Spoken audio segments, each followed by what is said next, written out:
Cause I ain't gonna do none of that shit. Just grate my meat. Ooh, there we go. There we go. Hello. Lupo, start a stream when you originally have scheduled it. Challenge. Impossible difficulty. But hello, everyone. Welcome on in. I hope you're all doing good. Hey, Axolotl. Yeah, so welcome on in to this this nonsense. You know, I've wanted to try doing something other than just whatchamacallit, vibe into my intro music. I love me some Baby No Money. It is fun to just have him playing for a start. Oh gosh, yeah, no, this is something I've been wanting to do for a little while. I want to really try and branch out more with just doing stuff other than just me logging in and going like, hey guys, I'm playing a video game poorly, come on and watch. Want to do big different stuff, like doing the Lupo Awards celebration at the start of the year was a lot of fun. Doing the V card unboxing earlier this year, also fun. So yeah, just this format, this stream today is, oh god, this is a resurrection of a very old, well, not very old, but it's something. This is not entirely new territory for me. This, though, is, I don't know if anyone's ever heard of a presentation party, like a PowerPoint presentation party, but the idea behind one of those is that everyone, makes a presentation in PowerPoint or Prezi or Keynote or whatever program, I guess. But yeah, oh my goodness, Addie, thank you for 14 months. Oh my goodness. Oh my goodness. 14 months, that's crazy. Thank you so much for that. Working literally in a meeting, so the stream is muted, but good luck, fam. Happy birthday. Addie, you're the best. Gotta shout out Addie. Addie is such a good friend of mine. They're so cool. What a great person. I appreciate it. Thank you so much, Addie. Yeah, do not get fired on my account. Oh my god. I would not be happy about that. That would not be worth it. Oh my gosh, thank you, Addie, for the birthday wishes and resubscribing 14 months. I cannot believe it. But yeah, okay, so what was I yapping about? Yeah, so presentation parties. Fun little thing, like me and friends discovered a few years ago. I think I want to say back before, oh gosh, this is pre-COVID. I always date things like now, pre-COVID, post-COVID is how it feels, and I cannot believe we're getting further and further post. Ugh. I wish there was not a global pandemic was my big benchmark to use for the passage of time, but oh well. Here we are.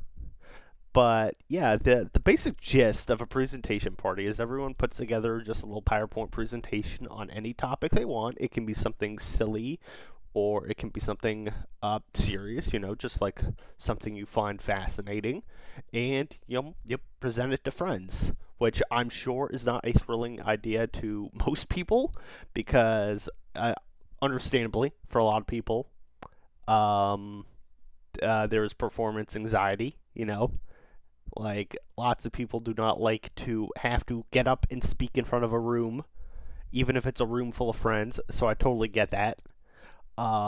Thankfully, for all my social anxiety hangups that I've had to work on over the years. Uh, you know, for whatever reason, like I'm comfortable more or less like performing. I have the spirit of an actor, I think, in me.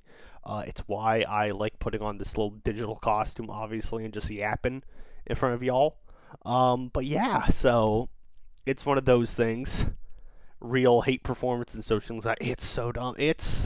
God, it's one of those things. Like for years, I was like, I don't want to. I want to do something in film, in media, but not acting. I'm too shy and nervous for that. And just like years out of college, and then like, wait a minute. I liked having to perform scenes in English class, like when we did Shakespeare things. I'm like, wait, I was comfortable then. Hold on. Everyone's got their hangups. It's fine. I certainly don't judge anyone for not for being anxious about performing. As far as like speaking in front of a crowd. For me, I think part of the nice thing with these presentation parties is when you're not forced to do it, when you're choosing. I am choosing to write about this topic of my choosing and share it with people. That's totally different. But anyways, a few years back, all this yapping and rambling to say, a few years back, God, and this is how either stupid or crazy I am, or perhaps a mix of both. I was like, what would be a good topic? And I was like, hey, I watched Totally Spies as a kid. Isn't it always funny how people always talk about like that show had all these secret like or not so secrets like the writers snuck like different fetishes into like different episodes. It's like, oh, it's like you can run down the list and there's all these different things. Is like there's bondage and inflation and just like all sorts of like crazy stuff or whatever. I don't know. I'm not I ain't getting into all that right now. And I was like, oh, that'd be a funny presentation.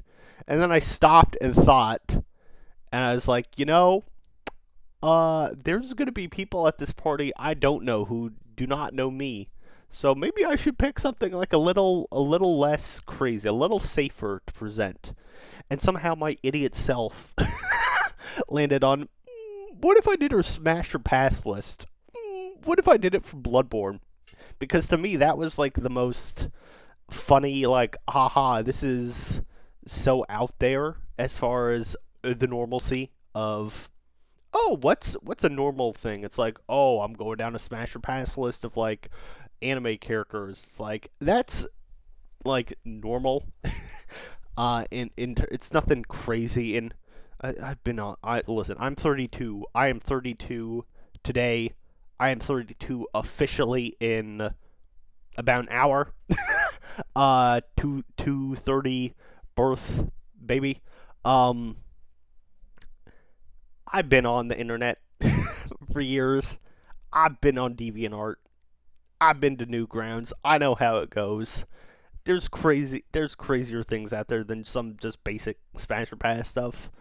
Um but yeah, I mean I was inspired by watching like Ambali and Sayu, two of my favorite VTubers doing Smash or Pass stuff at around the time. I was like, I'll do that for Bloodborne. And so I inflicted upon my friends the mental anguish that was saying some very out of pocket things about some gothic and eldritch horrors in that game. So I was like, you know what would be fun? You know what would be fun is to resurrect that for a streaming setting, especially because I was like, I have all the time I want with a stream. I can take as long as I can to go through this because I definitely limited it to like, I don't know, 10 slides for that little party because it's like I'm with friends. I'm not going to yap for hours about which Bloodborne boss has like the juiciest hole or whatever. But I can do that now. So watch out. This is how I'm choosing to spend my special day. Well, the daytime, anyways. I have off of work, off of my day job for today. Gonna have nice family dinner later tonight, but for a couple hours, you all get to listen to the insane ramblings of this guy. I'm going to fill you with insight that, just like in game in Bloodborne, it's not necessarily insight you're going to wish you had. So yeah, we're gonna run down a list of every boss of the game, including the DLC, not including the Chalice dungeon bosses, which I realized as I was showering this morning. I was like, oh yeah, there are other bosses I forgot about because I've never finished all the Chalice dungeons in Bloodborne. So, whoopsies. I wanna. I feel like oh god, it's so weird just like yapping into dead silence. I'm like, I would love to play some Bloodborne music underneath or something, but I'm like, I'm also not trying to get this shit copyright struck or whatever. So for now, we'll deal with it. I'll figure out a plan later. But anyways, all this preamble and yapping around to say, let's just get into it. We've got 23 bosses to discuss and go through that list. So we'll I'll figure that out. Actually, I do know what I need to set up really quick. Do have to bring up a page so I can keep talking. I can keep yapping while I'm bringing what I need. But yeah, it's gonna be fun. I'm going to try to not be crazy sounding, or not too crazy sounding, but that's kind of impossible. I feel like at this point it's Rizz or Fumble, which I settled on that title too because that one was just to me very, very amusing versus like Smash or Pass just feels a little too crass at this point. I'm like, you know what? Rizz or Fumble? That's like that's a fun skibbity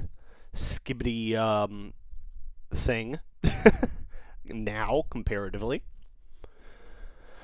All right. I just gotta set up 2 little sound effects for later use in the presentation. It is funny. Yeah, I'm like obviously holding on to my youth dangerously, so as best I can. It's like, no, I'm not getting old. Skibbity Rizz. Oh man. Bloodborne. But nah. Let me see. What's the noise? What's the one sound I want? Yeah, but it's gonna be something. I'm gonna try and be less like stuttery during that talking point.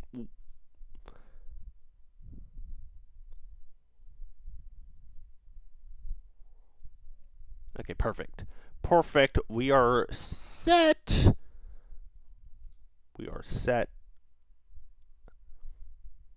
All right. Yeah. Let me take a sip of my coffee.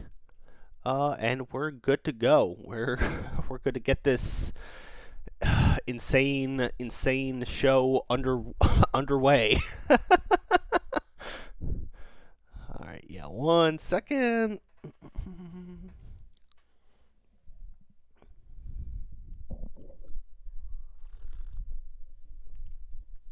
Hopefully that does not come across too much on the whatchamacallit mic. Not trying to ASMR coffee sip noise.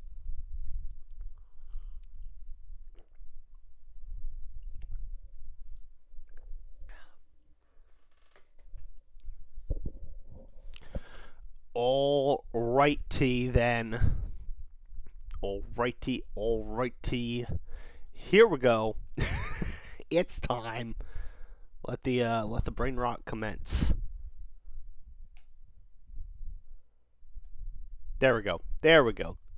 Starting off with our first little boss fight, the cleric beast, uh, who is an optional boss, which is crazy to me because I feel like you're gonna come across him before the actual real first boss. But nope, no, it's cleric beast. Actually, you know what? You know what? The lack of any music besides just my voice is actually killing me. I am going to throw up. Not Well, not throw up. I'm gonna throw up background music. Hold on. 1 second. Jeez. Bloodborne. OST.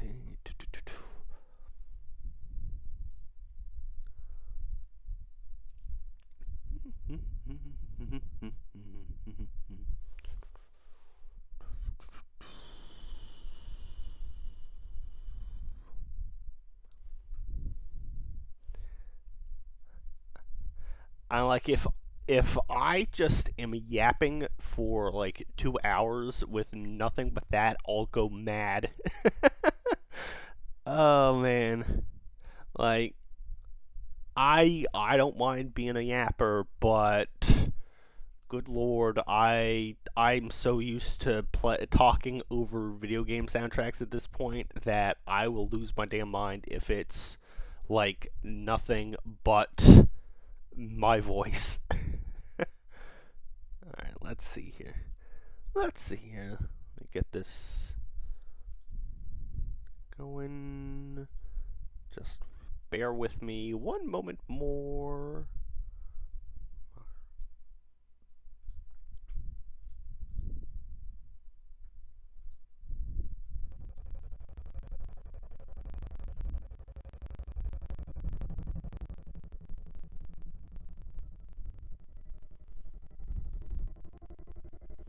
Okay.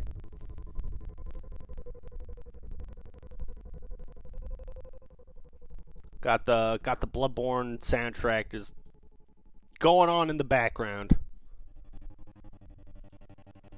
Perfect. Perfect. And we'll see how that goes later on. These are problems for future Lupo to worry about. Present Lupo is like, it's a fun stream. I cannot do this to complete dead silence.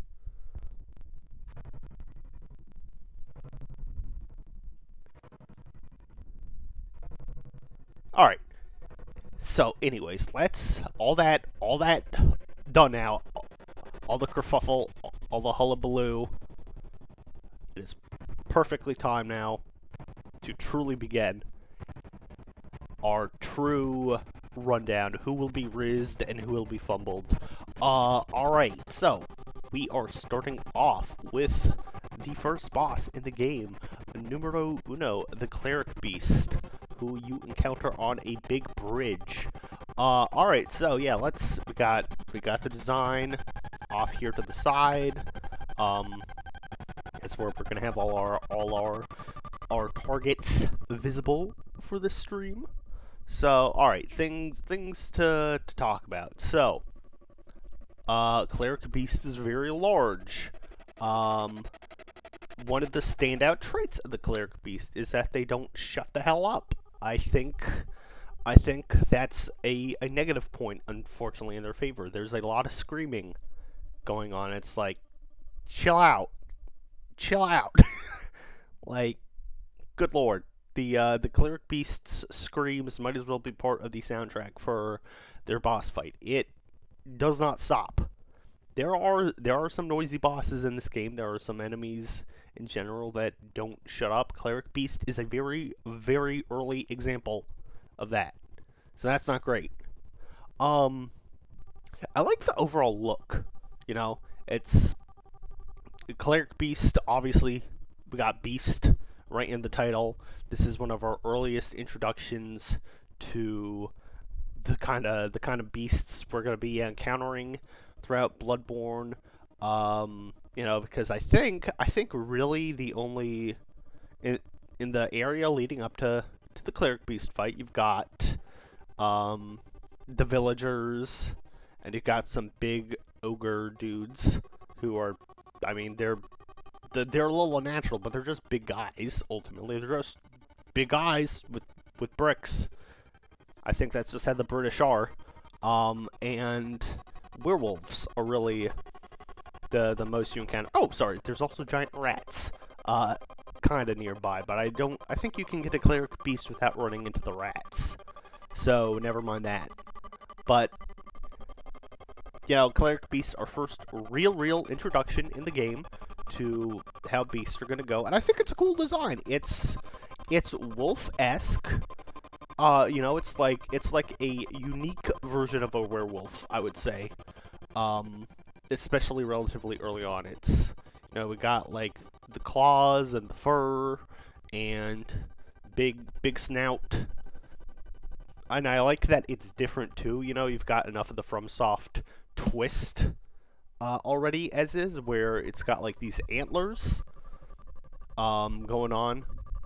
Got the so it's like a cool werewolf design. If we're going purely like off of just like design wise, I'm like, yeah, I like the design a lot. Looks wise, I think that's a positive for the cleric beast. Again, the negative is a little yappy, very loud, very yappy, very screamy. I will say, here's something a little sus with the cleric beast. A very obvious design point that he's got. You got the one normal, relative to their size, normal arm. The right arm is normal length relative to their size. Their left arm, as you can see, massive, way bigger. It's longer. It goes further. I'm like, why? Why is the cleric beast's left arm so much so much bigger? Is that the arm that is used for jorking it? And by it, I mean their peanuts. Is that why? That is, unfortunately, my first thought where that goes. Why the arm? It's like, why specifically Mr. Cleric Beast when no other part of you is particularly muscular? The left arm kind of going crazy. And like, you know, it makes me wonder. I'm like, listen, taking care of yourself is perfectly normal. Everyone does it. It's totally normal. I'm not judging for that.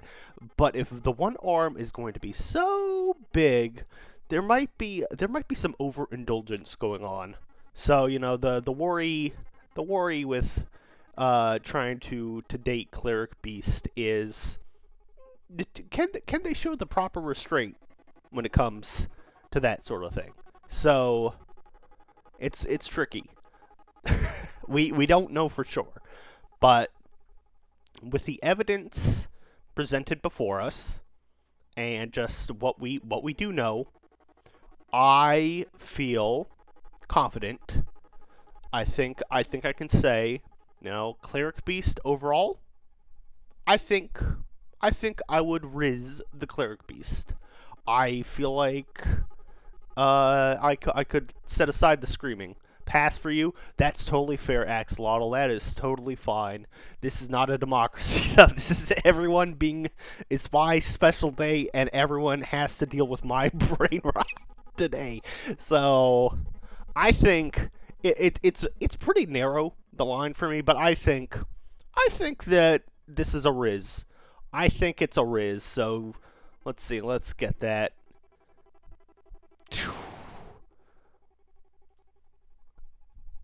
Let's get our fun Souls message for the boss up. Let's get our fun sound effect related to that going.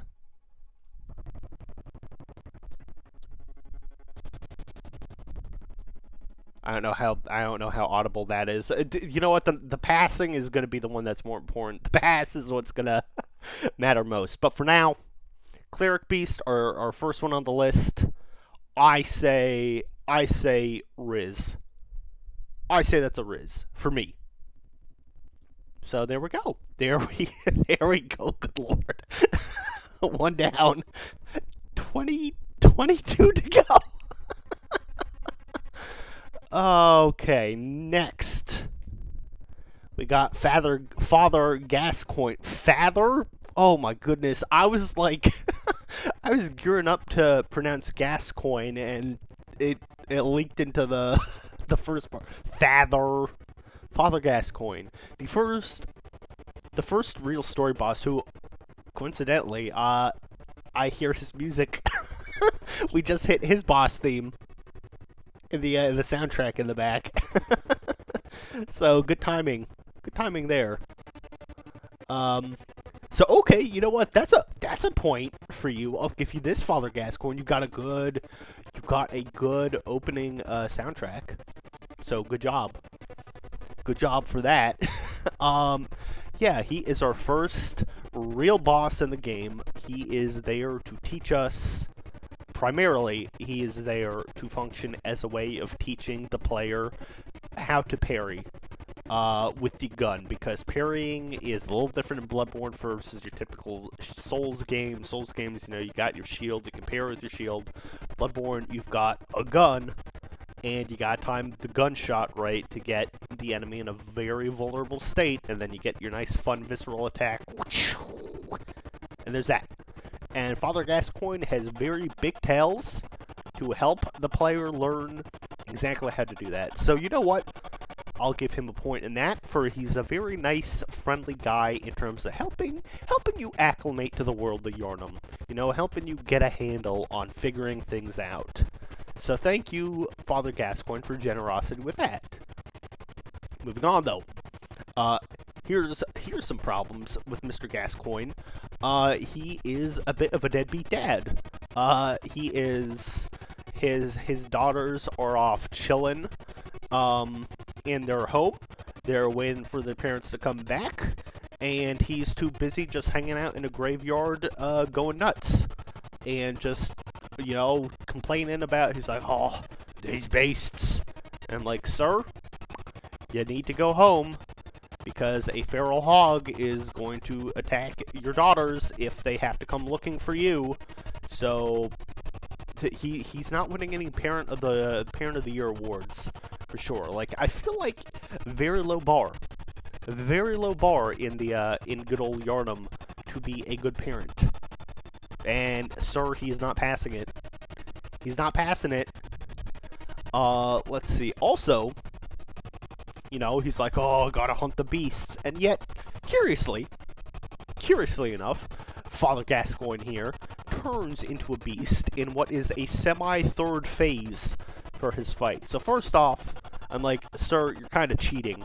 You have 3 phases in your fight.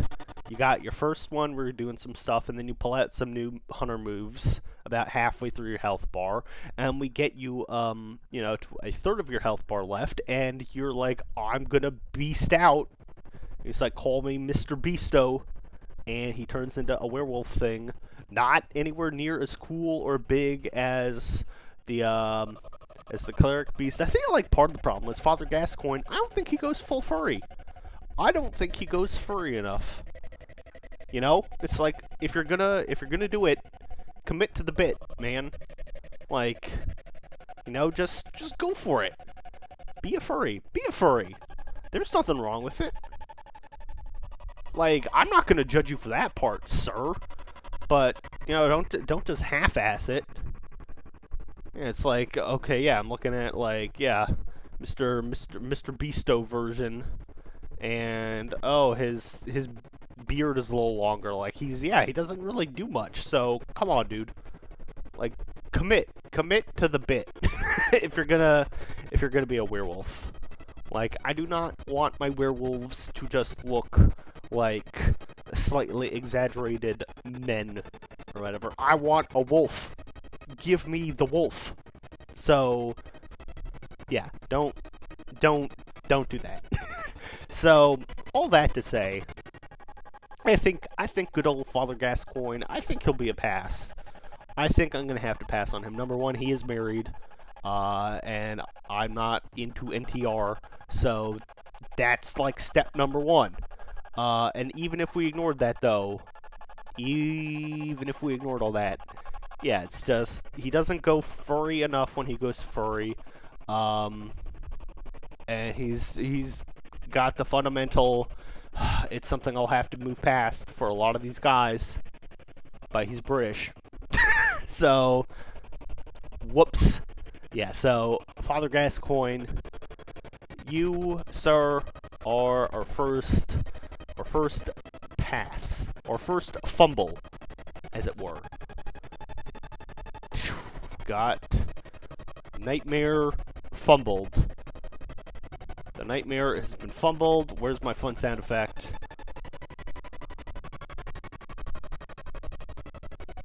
There we go. There we go. Sorry, Father Gask. I keep saying father. Good Lord, father. Get out of here. I'd rather not rizz you up. You're fumbled. Goodbye.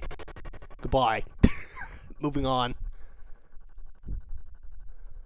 Alright. Blood-starved beast.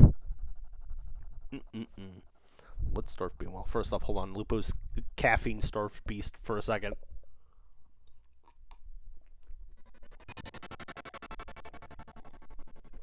Excuse me. Okay.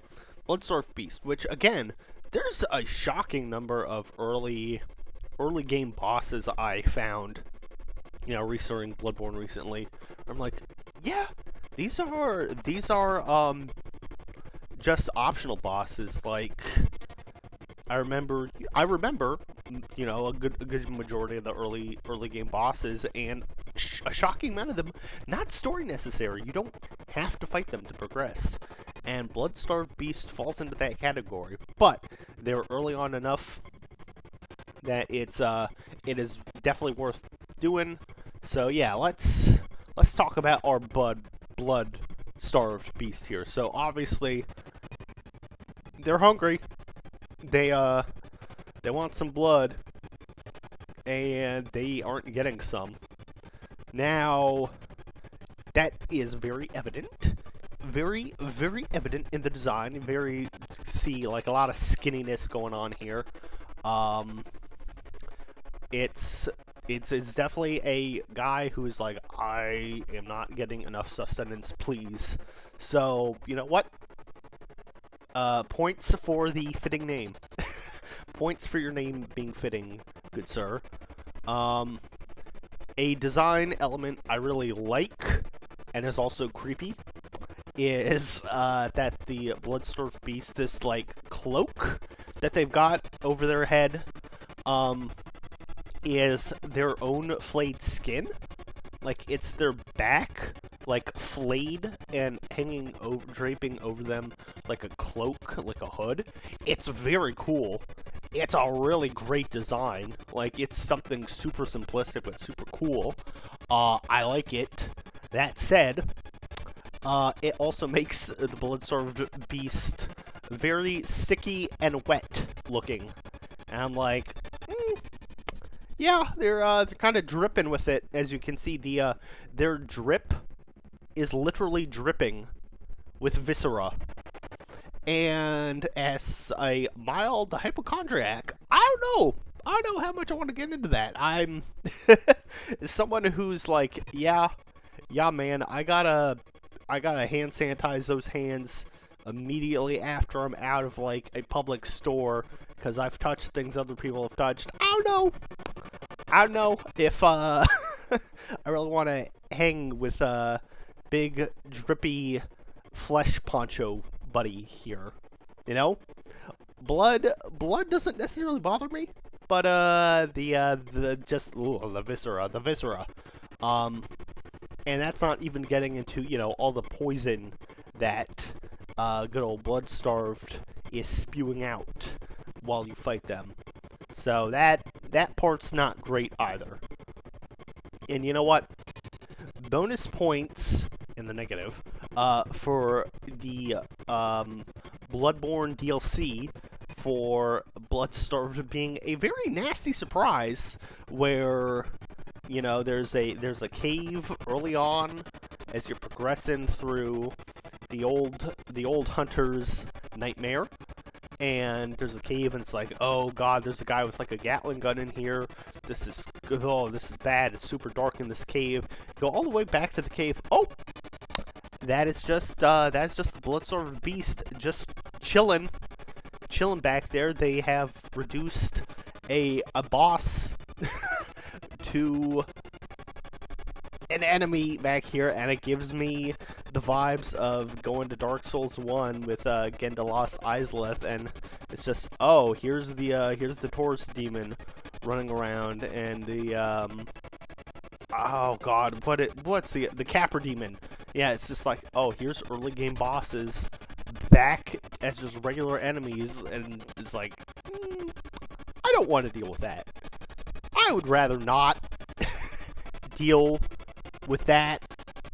So I think, sorry, Bloodstarved, we're gonna fumble you. Gonna fumble Bloodstarved. Yeah, the poison, I think the poison is honestly like the big tipping point.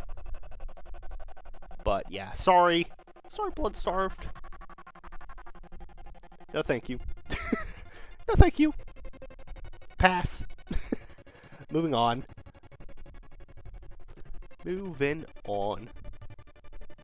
Alright, now we're in it.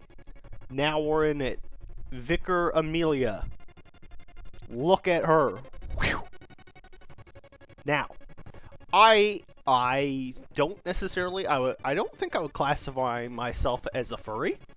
I would say I'm furry adjacent.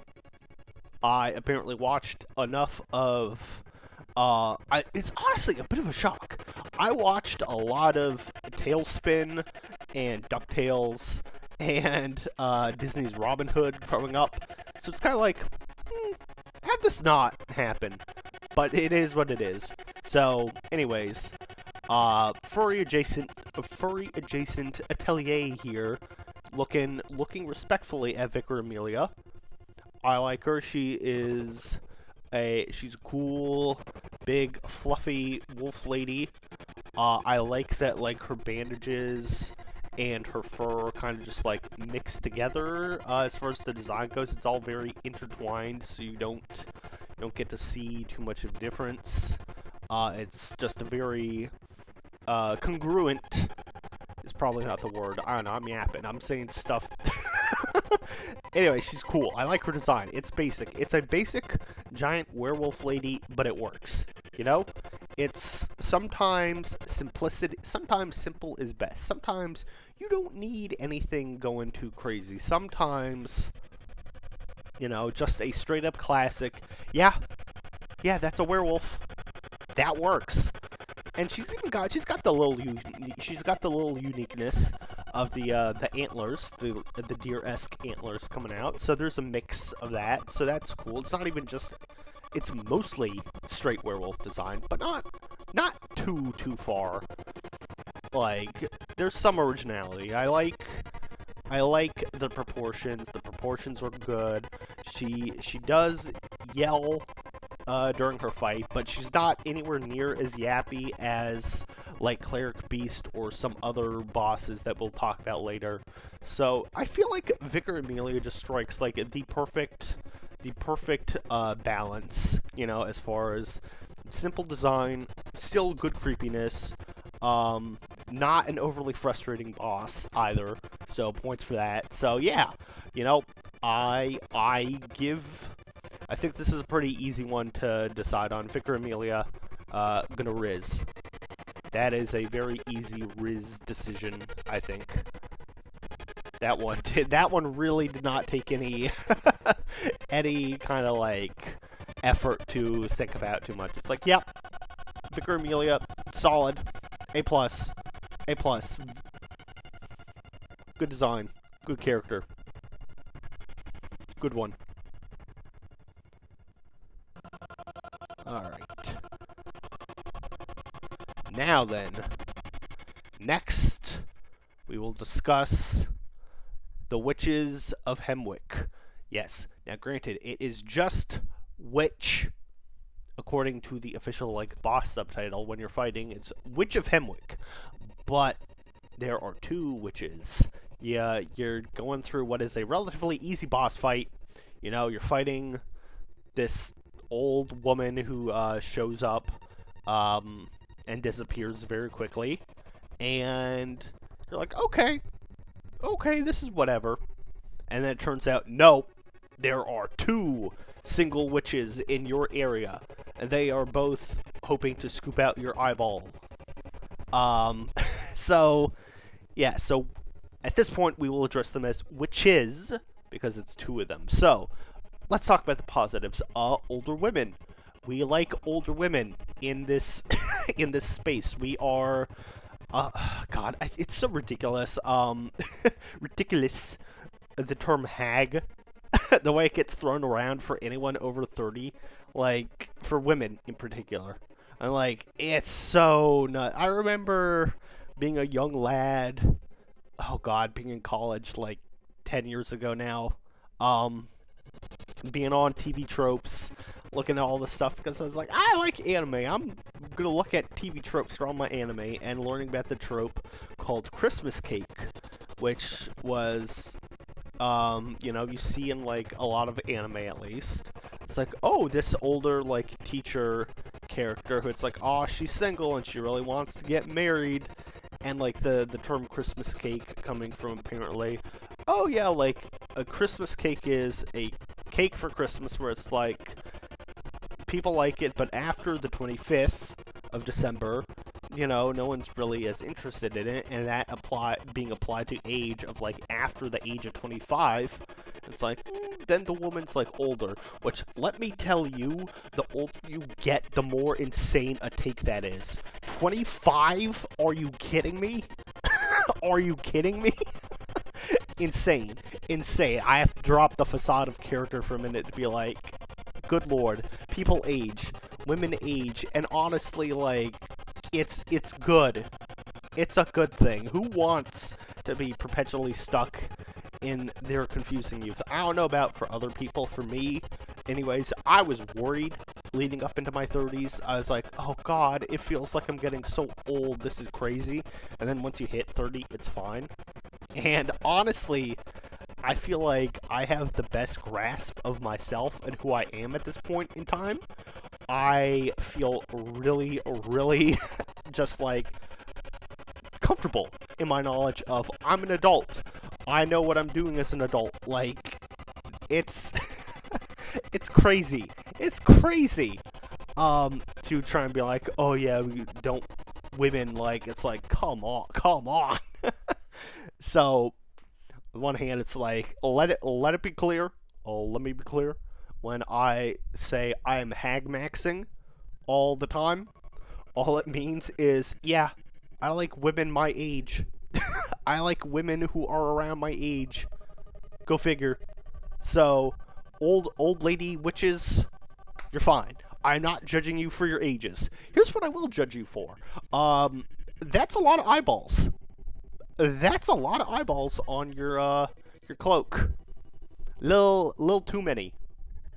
I don't have scopophobia, I think is the one where it's like you don't like being stared at, which might be an entirely separate one from just I don't like eyeballs.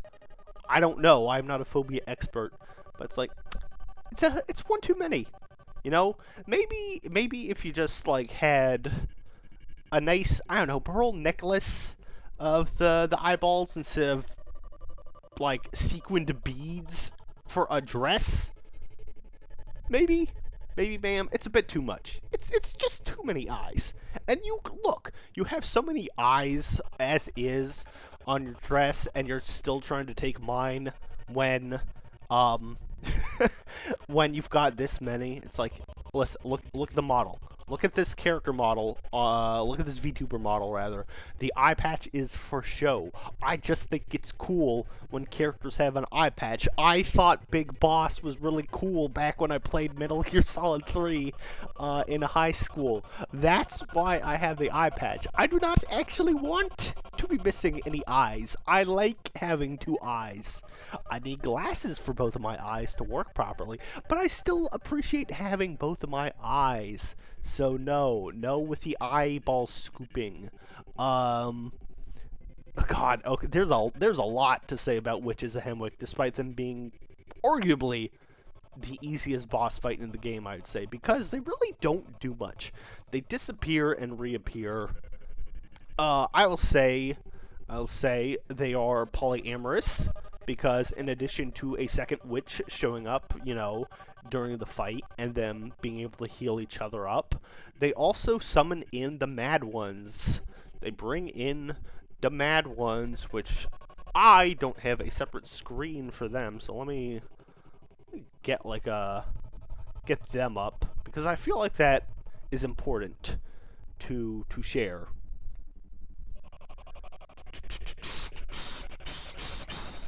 Where's the Mad Ones at?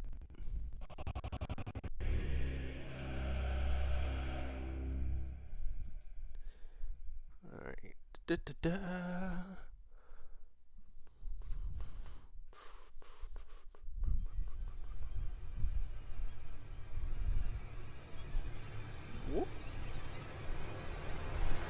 Alright, look at this. So during the fight, they bring in these guys. If you have enough insight, these guys come out, the Mad Ones. And this is the only real threat to the player during the fight. And honestly, even then, not really. So it's forced polyamory on the player. If you're into it, that's fine. But these witches are not asking for consent. The only way to not be forced into having Mad Ones join the party is to have no insight going into that fight, which would make that even stupider easier. So, all that to say, I do like the design, though. I do like the design of the Mad Ones. But it's just like, I didn't agree. I didn't agree to this. So, all that to say, I think the witches are a pretty easy, straightforward for me. That's a fumble. That is a no thank you. No thank you, ma'am.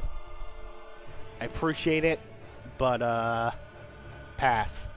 No thanks. Flattered, but no thank you. Goodbye. Goodbye. That's just, yeah. Goodbye, ma'am.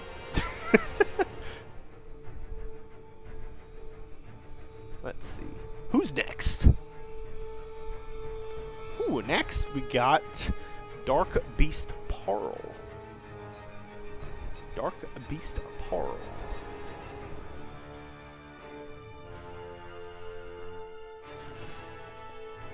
Oh, excuse me. Why is my model going crazy when all I'm doing is sipping my coffee? Whoa. Ooh. Which, again, the craziness that is, wowie zowie, there's a lot of early game optional bosses, because Witches of Hemwick, optional. Dark Beast Pearl, also optional. We've gone through what? This Dark Pearl, our buddy Pearl here is number 6, and we've only done 2 story bosses. Okay. Anyway, let's talk about Pearl. Pearl. God, I've never realized how difficult this name is to say multiple times in a row. Pearl.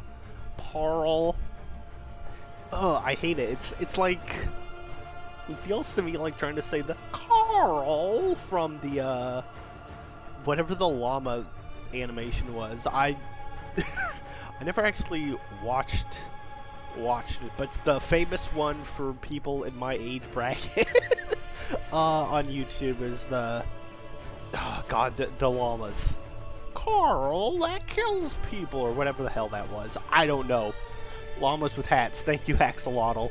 Like, oh. Did not ever personally watch it, but obviously terminally online enough to know the voice and that. So thank you for the assist with that. Oh my gosh. But yeah, Pearl's cool. Pearl, to me, is a very nice mix of a classic design with some cool upgrades. He's basically a giant werewolf, which, I mean, we've had plenty of werewolves at this point in the game that we get to him, but he has the bonus of, instead of having a wolf face, he's just got like a human skull. It's his face. It's not really It's not nearly as apparent in the image I have up for him, but his face is basically just like, yeah, that's a human skull, which I don't know. There's something about like such a big monstrous creature having just like a pretty human-esque shaped face is very cool. It's a neat, simplistic, just design that goes well together, I think. And he is full of electricity, which is just also cool. I mean, it's like there's really not much to say. He's a werewolf. He's an electric werewolf with a human skull for a face. It's pretty neat. And considering you encounter him in an area that you're probably gonna end up in by accident at first and not be too thrilled about, because you go to Yargul Unseen Village when one of those jackasses with the big sack of kidnapping gets you. You know, it's like, oh, here's a big guy. Uh-oh, he killed me. I guess I'll just wake up back in the chapel since that's right nearby. Why is there a cutscene playing? And you end up in a horrific place with hags trying to scoop out your brains, more of those kidnapper guys, a couple feral hogs running around. So honestly, Pearl is a pretty nice palate cleanser for that area because he's honestly not overly difficult. He's kind of just a nice little break. So that's fun. So I appreciate Pearl for being a nice, like, he provides a little breather. So it's all good.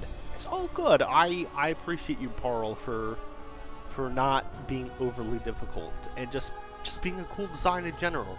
So yeah, we're gonna Rizz for Pearl. That feels like an easy one to me. Pearl gets the Rizz. Pearl, good job. Good job just having a really easy design. And what a kind of funny name. It's kind of funny. It's like Dark Beast. Pearl. Oh god, might as well call him Dark Beast Carl with how this is going in my head. Alright. Now we're moving along to the Shadow of Yharnam, which once again, kind of a misleading name, because shadow would imply singular, but there are 3 of these dudes, in fact, and if you want to count the snakes that are like inside of them and that they can summon, then you gotta it's a whole ass party going on at that point.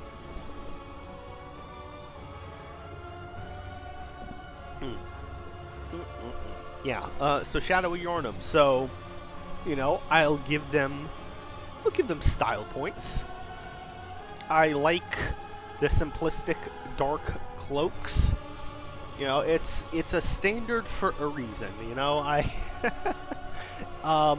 It was definitely something, I think, being a child in the early 2000s and between Lord of the Rings, Fellowship of the Ring, and later Harry Potter with the Dementors. It was like, what's big apparently in my fantasy settings these days is scary cloaked guys.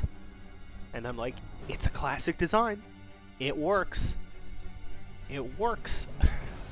So Shadow of Yharnam definitely makes me think of that sort of thing. So it's good. It's one of those, if it ain't broke, don't fix it sort of things.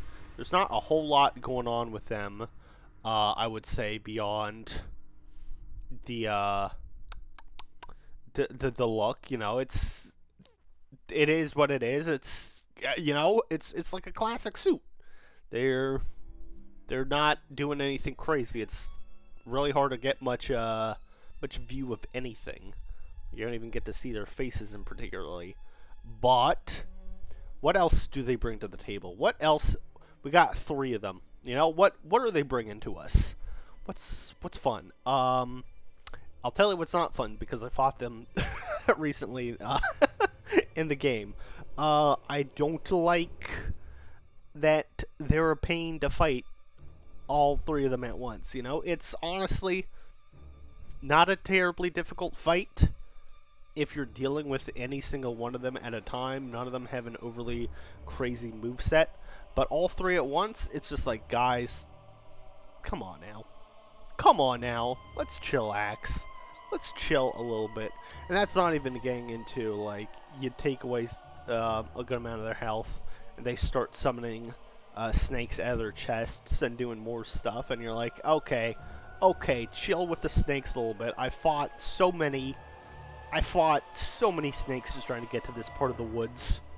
And then, at the very, very end, they just start summoning giant snakes out of the ground, and it's like, okay, this is enough. This is too much snakes. Call me Samuel L. Jackson, the way I'm tired of these motherfucking snakes in this motherfucking boss fight on this motherfucking plane. I have had it with these snakes, which honestly, probably a big point deduction for the Shadow of Yharnam is the fact that, hey guys, you're the boss fight at the end of the Forbidden Woods. Forbidden Woods is an okay area. It is so long, though. It is so big and long and takes forever. Like, the fact that you have to unlock two little shortcuts in that area to be able to get their boss fight quicker, crazy work. Like, there's a lot going on. So their run back is a little more annoying than any other bosses. So if you have to go back there, that's not great. That's a point minus in their favor.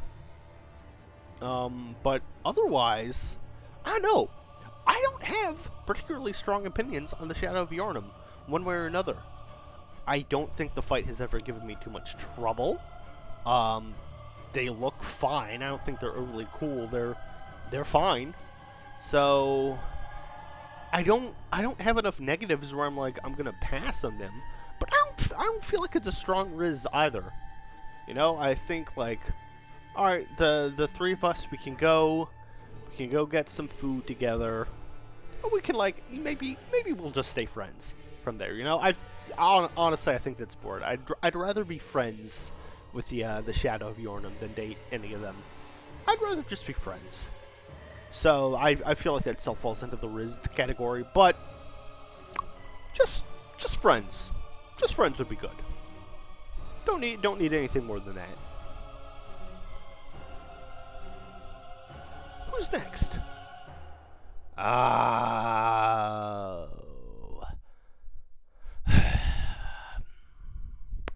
Yeah. Hello, Rom. Hello, my beloved. Hello, Rom. Probably my least favorite boss fight in the game. I do not like Rom the Vacuous Spider. I do not.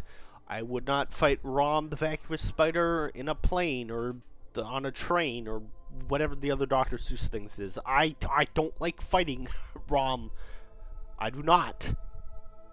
I do not like Rom. That. So let's get the points out here. Let's go through this. Rom, I do not have a problem with you being a spider. I do not have a problem with you being a spider. I'm fine with spiders, you know? Plenty of people, I think, understandably, afraid of spiders. Totally get it. You know, I think insects and arachnids and such, like, are so alien in appearance compared to, you know, people and the animals we generally see in our day-to-day, like, you know, dogs, cats, mice, deer, etc. Like, you know, all just kind of have a much more standardized look that we're used to, I think, whereas ants and flies and beetles and spiders and scorpions and such are all just much more different and almost alien in appearance. So I totally get why people aren't a fan of spiders. They're fine for me. I don't love them. Like, I'm not exactly happy when I'm taking a shower and I turn and it's like, oh, Yeah, there's a spider crawling in my shower. Not a fan of that part, but it's fine. It's fine. Because my nerd ass loves Spider-Man, and I wished as a kid, I was like, I wish a radioactive spider would bite me, and I could get those powers. But alas, here we are. Alas, I had to just settle for sitting in the pews at church, looking up at the ceiling and thinking like, yeah, how would it look if Spider-Man was crawling up there? That's what my little neurodivergent brain had to settle for back then. So all that to say, Rom, I do not have a problem with you being a spider. I have a problem with every other aspect of your fight. I do not like this fight. I do not like the 30 spider babies that she has around her that make it a pain to get anywhere near her to do damage. I do not like that those spider babies just make me eat through my vials, my blood vials, having to heal up over and over as they go and attack, and are just an endless mob of them. And it's like, it's not a fun fight.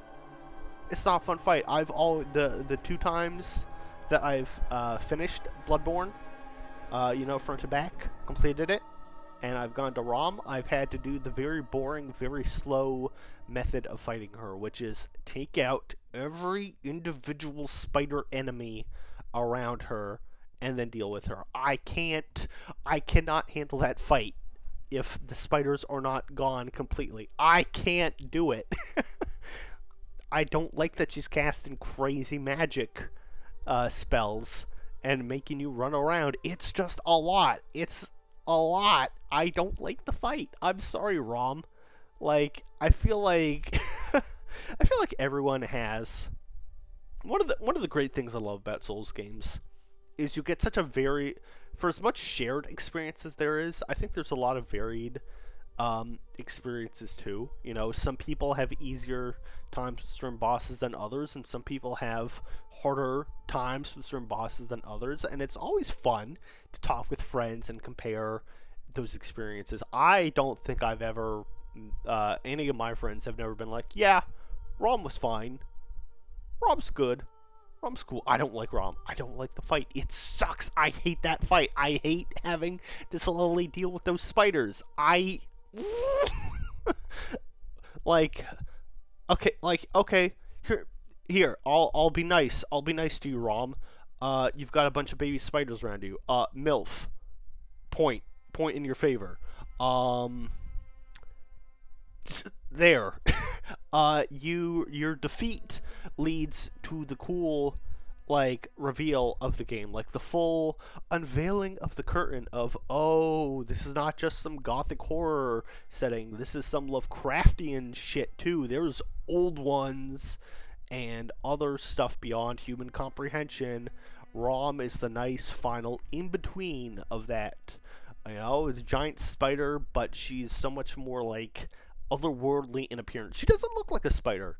She's called Rom the Vacuous Spider. That doesn't look like a spider.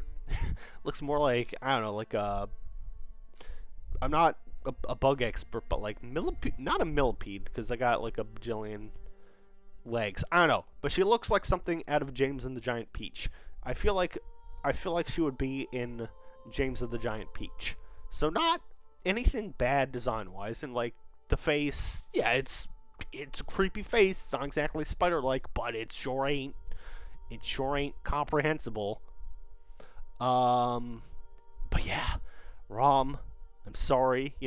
Vacuous. You taught me the word vacuous. I'll give you that. An adjective having or showing a lack of thought or intelligence. Mindless, blank, vacant, expressionless. All similar words. Good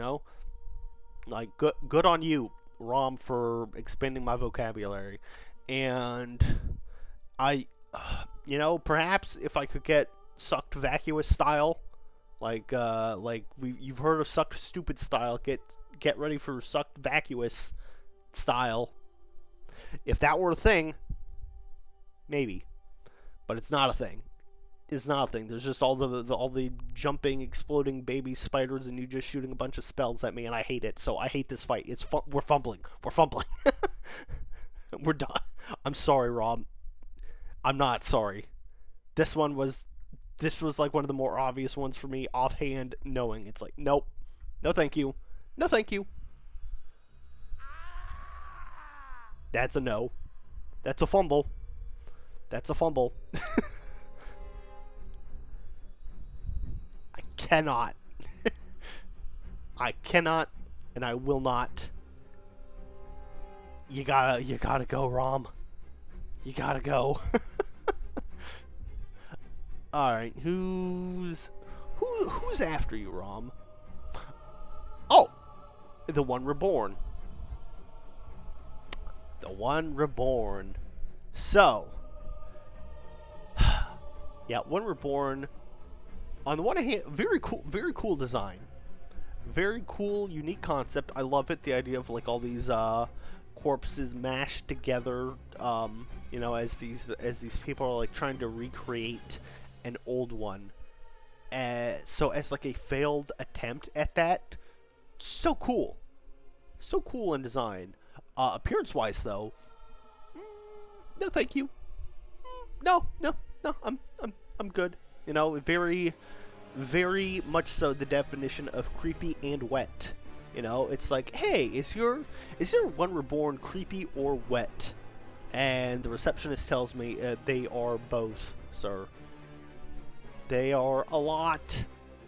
They're very big. I don't like the wet stuff they spill all over the environment. You know, I do not like dealing with toxic people, literally. It's a bit much. And, well, One Reborn, you also have people up on your scaffolding, making it really difficult to deal with you. Having to run up around the wall before I can even deal with you proper without having magic blast at me. Not a great point in your favor. But I have to say, it's a very cool opening cutscene to that boss fight. And I mean, look at this image. This goes hard. This corpse monster in front of a blood red moon and some gothic architecture in the background. That goes pretty darn hard, if I do say so. But, alas, for One Reborn, that is not enough to save you from the fumbling. Fumbled. I fumble you. Just too many poisonous corpses in there. It's like, no thanks. No thank you. We're good. We're good. We're good. Yeah, we're gonna pass. So let me see. I think that's about half-ish way through, or we're almost halfway through the list. So I'm gonna take a quick break. I'm gonna get more coffee to drink, and we'll be back to finish up the list. So yeah. Thank you for stopping on in so far. We'll be back. If you got to stretch, go to the bathroom, get yourself something more to drink, please, please, please feel free to do so. But we will BRB. One memento. And by one memento, I mean, like, give me, like, 5 tops. Okay, bye!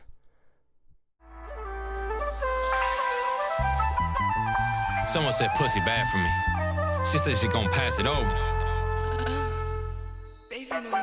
Come on.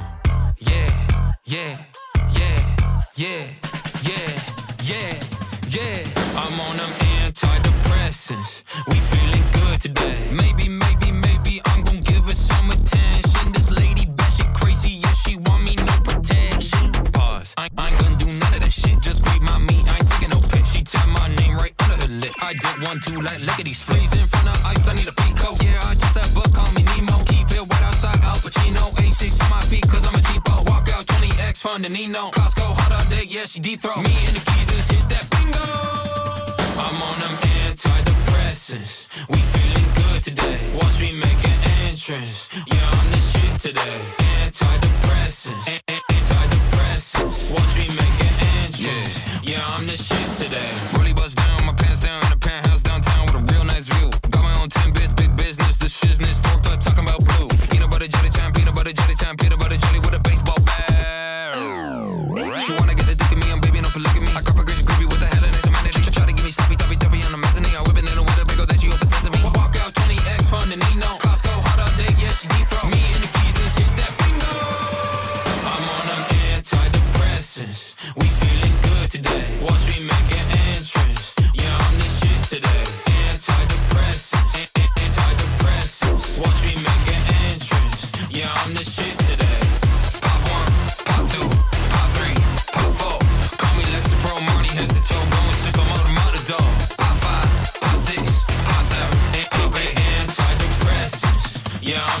today.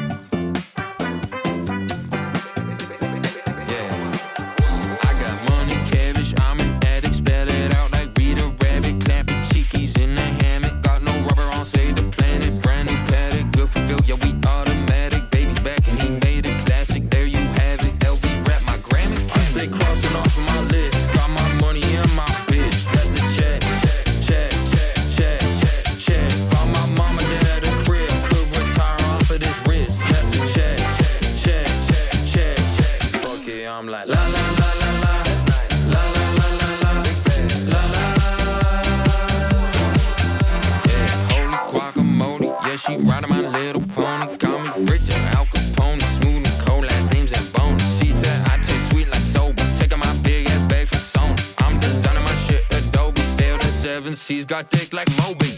Crazy little freak, tryna jump in my sheet, cause she know that I do the do. Quick little snip and a quick little shake, yeah I'm feeling like Fu Manchu. Oh my god, yeah I'm swinging big dick energy. oh my god, yeah my shawty's got them triple D. I stay crossing off of my list, got my money in my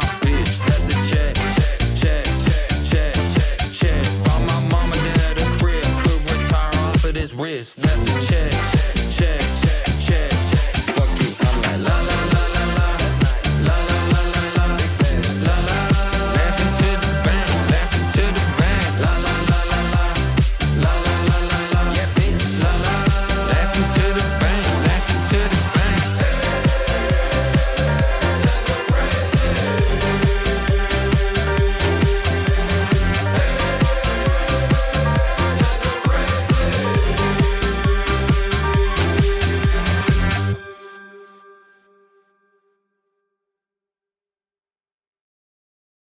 Baby, no money? Who the fuck do you think you are? Bitch, I'm him.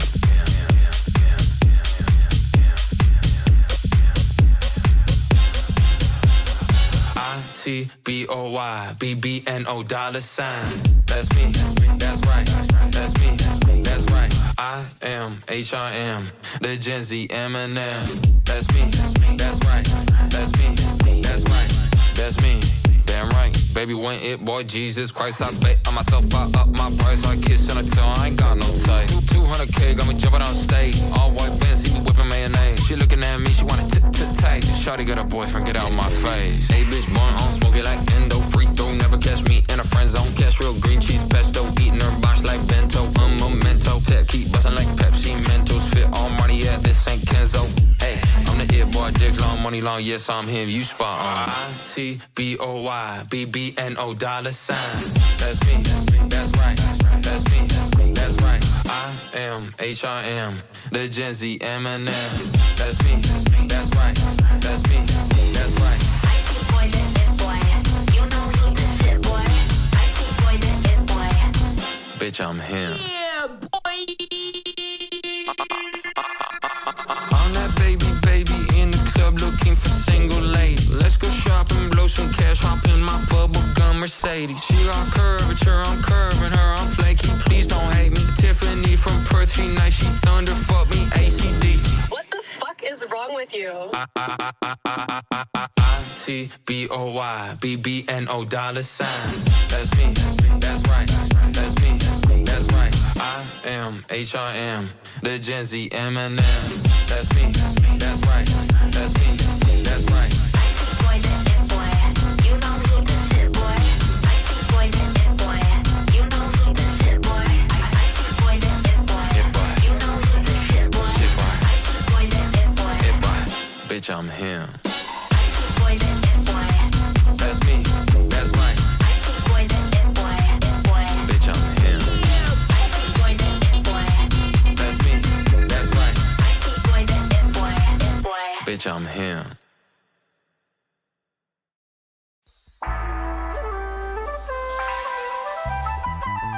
Someone said pussy bad for me. She said she gon' pass it over. Baby, no money. Come on. Yeah, yeah, yeah, yeah, yeah, yeah, yeah. I'm on them antidepressants. We feeling good today. Maybe I'm gon' give her some attention. This lady bad, she crazy, yeah, she want me no protection.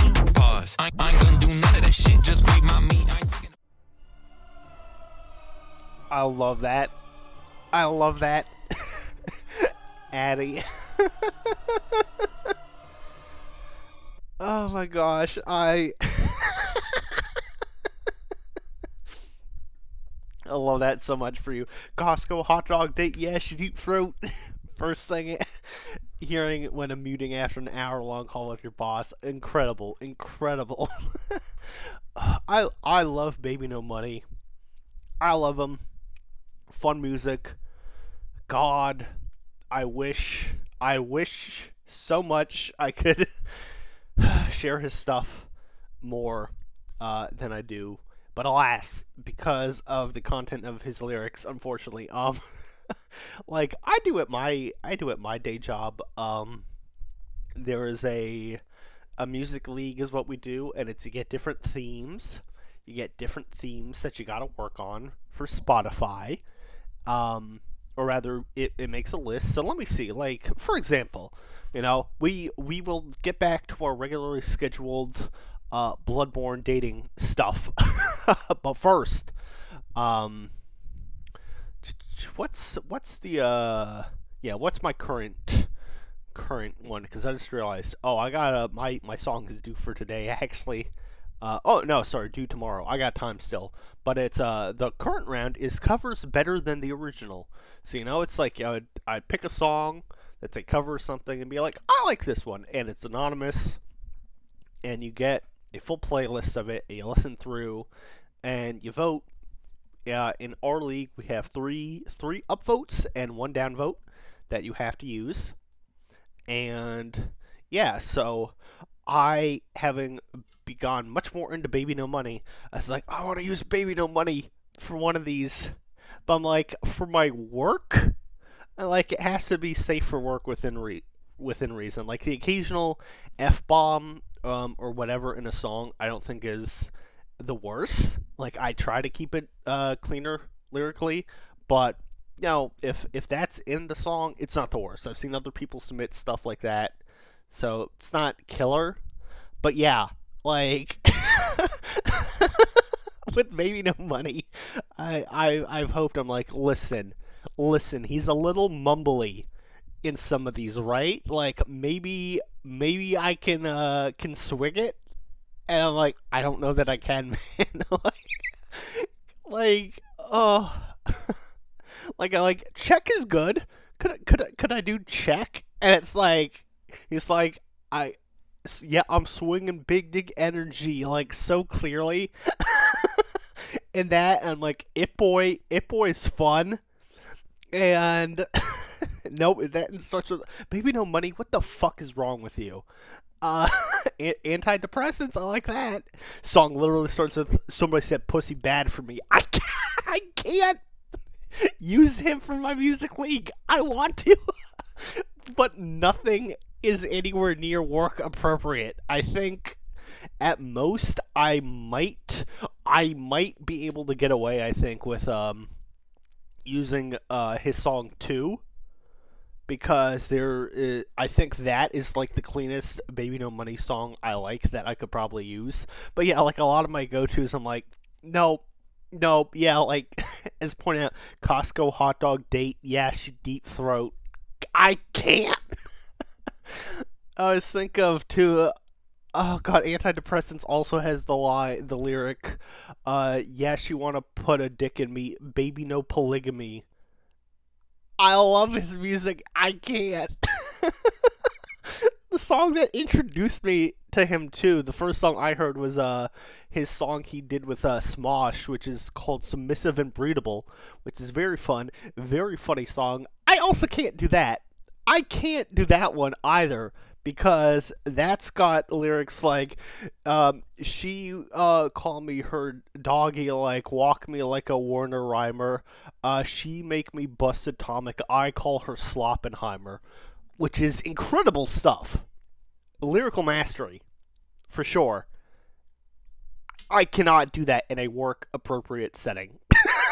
I can't. Unfortunately.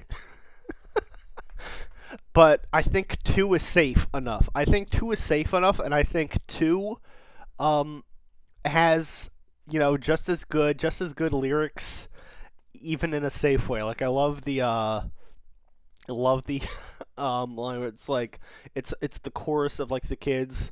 2, 4, 6, 8. Who do we appreciate? Baby, no money. He's always up to something. And then 2, 4, 6, 8. Who's the guy who really ate? Baby, no money. He never leave him hungry. That's so good. It's so good. That one I can do, I think. That one I think is safe. And like I'll just have to pray no one can hear anything mumble rapped. That is too much for work. I think 2 is a safe song though, believe it or not. I think I'm okay with that one. Oh gosh. Baby No Money cosplay Bloodborne something when. That's what I want to see. That man loves doing his cosplays. Please be a hunter, Baby No Money. Do that. That'd be good. Do that next time you do stuff. Anyways, Baby No Money interlude aside, Martyr Ligarius. Hello, sir. Okay, so old man skeleton. You know, he's got a lot going for him. I think as far as our simplistic designs that we like, that kind of less is more view. He is a skeleton man with a cool cloak and a nice crown. I'm like, that's pretty baller. You know, it's simple but good. It doesn't need to be too flashy or more than what it is. He is what he is, and I'm a fan. It's good. You know, you fight him in a pretty cool location. The rooftops of Canehurst Castle, very neat. Negatives for Mr. Ligarius here.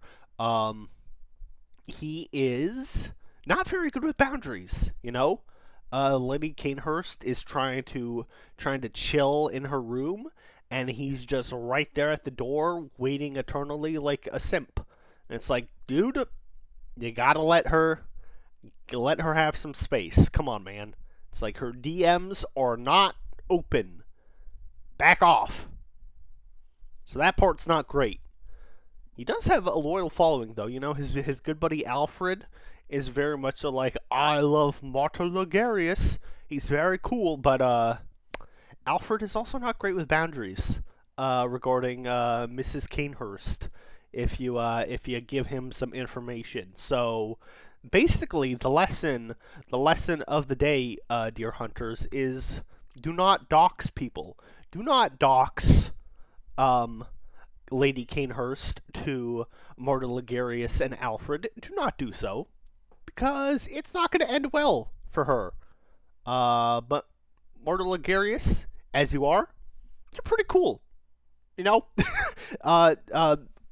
boundary issues aside, I like your fit. It's simplistic. You're a pretty decent boss fight from what I remember. It's been a while for you, so I'm not a little less memorizing. Also, just realized gotta get the OST back on. But yeah, you're okay. You're okay in my book, pal. I think I'd probably rather be friends with you than necessarily rizz you up, but you fall into the mostly positive category for me, I'd say. So the rizzing one. I don't have a I did not make a template for guy friended. Anyways, this is Rizz or Fumble, not Rizz or Fumble or pals. So sorry. You are just a rizzed one. So thank you. I feel confident. I feel confident in that category for Ligarius. Feel pretty good about that one. All right, Amygdala, who I will pronounce Amygdala, not amygdala. Patches, you little spider freak. I will not say amygdala. Amygdala, like the part of the brain. Amygdala. Amygdala. God, Patches. First off, fuck Patches and his little bald head. He's not on this list. This is exclusively bosses. I considered doing NPCs also, but that would just take way too long. So it is purely bosses. But I'll rant about Patches right now because whatever. It's my stream. I'm the birthday boy. Fuck Patches. I mean, I like him. I like him for being such a sniveling shithead in all the Souls games he's in. It's always fun, like, to encounter him again and just be like, oh, you. Like, his ass. You know, there's something fun about a jerk character showing up repeatedly. And you know what he's about. You know, it's like, fool me once, shame on you. Fool me twice, shame on me. Kick me into a ditch full of evil enemies multiple times. God damn it, Patches. Stop that. So, yeah. You meet Mr. Pat, and meeting him as a spider freak in the Nightmare Frontier in Bloodborne, I'm like, yeah, that's a pretty good twist on him. But yeah, so he's like, oh, why don't you go deal with Amygdala? And so, yes, Amygdala, we will judge more on the one that you have an actual boss fight with. But there's a lot of Amygdalas. There's a lot of Amygdala in Bloodborne. And there's such a, like, here's big praise. Here's big praise. I love the reveal, you know, of Bloodborne. You start out and you think it's a gothic horror story, and in reality, it's a cosmic horror story masquerading at first as a gothic horror story. It's such a cool reveal. I know I've seen plenty of people be like, yeah, the problem with, like, if you tried to do a Bloodborne 2, you can't hit that reveal again. Like, the genie's out of the bottle. You can only do it the one time, really. I'm like, okay, fair, but shut up. It's cool. I don't know, what if you reversed it, maybe, and you started out, like, with more of the cosmic horror stuff, and then, like, it became more, appearance-wise, the gothic stuff? I don't know.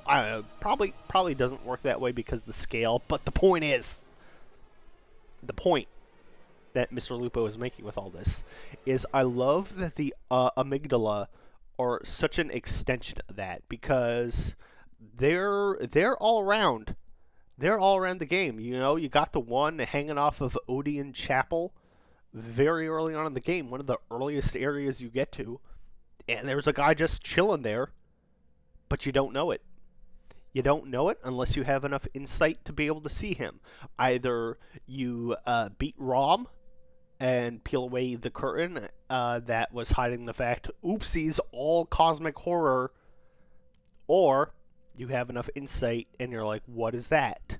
But even if you can't see Amygdala, you know, you go a little too close to get a certain item right outside the chapel, and all of a sudden there's like a big ball of energy, and something picks you up, and you can barely tell what it is, and it like crushes you and throws you to the ground, and you're like, oh, what was that? So good. Like, what a fantastic environmental use of that. And then later, though, there's the one that's like shooting the lasers at you as you're trying to run. So I'm not a fan of that one. But let's try and focus on the Amygdala that is a boss fight. The only one that you actually physically fight in the game. The one in Nightmare Frontier. That old Patch is like, Amygdala. It's an okay fight. I try not to judge too harshly on the environment leading up to the boss, but I feel like that is an important factor. And the important factor is Nightmare Frontier kind of sucks. That area is... I do not like having to fight through Nightmare Frontier. There's those big Yeti dudes throwing rocks at you. That's your first encounter with the Winter Lantern, I believe, which is, hey, do you like Frenzy? No? Well, guess what? Here's this creature that's just gonna frenzy the shit out of you. And it's like, good luck also trying to get some of these items in this area, because there's Winter Lanterns down there, and I think even Poison Ground. It's not fun. It's not a fun area. It's a Nightmare Frontier, very appropriately named. That is a very appropriately named area. But Amygdala itself, it's a fine fight. I don't think it's overly difficult. I don't, it's like there's not any real standouts. I will say, because of the shape of the creature here and the size, it's not very fun. The targeting system. I should have dinged Dark Beast Parl for this too a little bit. I still stand by the Rizzing for Parl, but there are two spots you can target. There's the head and there's the torso. And the torso is like much easier to hit. The camera is a bit wonky during that fight with Amygdala if you try to lock on, because of the space is a little tighter. Like, it's not a cramped space, but given the size of Amygdala in the area you're fighting it, it's pretty big. It's pretty cramped. And yeah, the camera's a little wonky during that fight. And I don't necessarily like his eyes popping out of his big old spider cage. It's kind of spider cage head. It's kind of like, ooh, no thanks. Lots of arms though. 1, 2, 3, 4, 5, 6. You know, Amygdala has 6 arms, and none of them are unnaturally big like the cleric beasts, which tells me Amygdala is at least much more responsible as far as Jorkin it goes. You know, they do not overdo it to the point of one of those arms being massive. So they got to point up over cleric beasts in that regard. So that's good for them. But you know what? Just for me, I don't hate you, Amygdala. I don't hate you like I do Rom necessarily, but you're just not really for me. You're just not for me, and that's okay. That's okay. So fumble we shall. That's all. It's that easy. You're not the worst, but I like my other options more.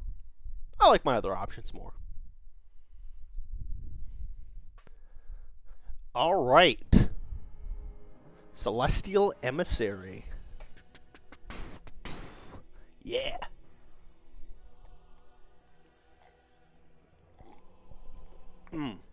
Alright, so we're full on with a Celestial Emissary.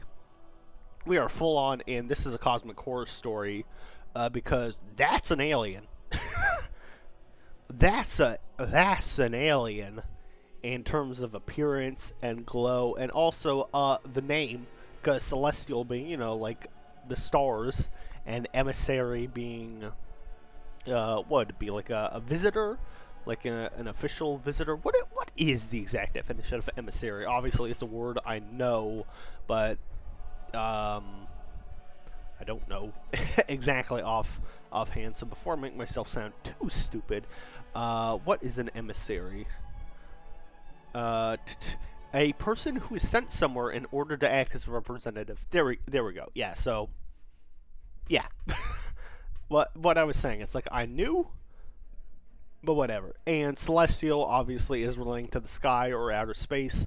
So a representative from space is what the the Celestial Emissary is. So again, literally that's an alien. They're okay. They're fine. I don't have a whole lot to say about them, I don't think, relative to some other characters. You know, it's an alien, but you, unfortunately, like, their design is not unique.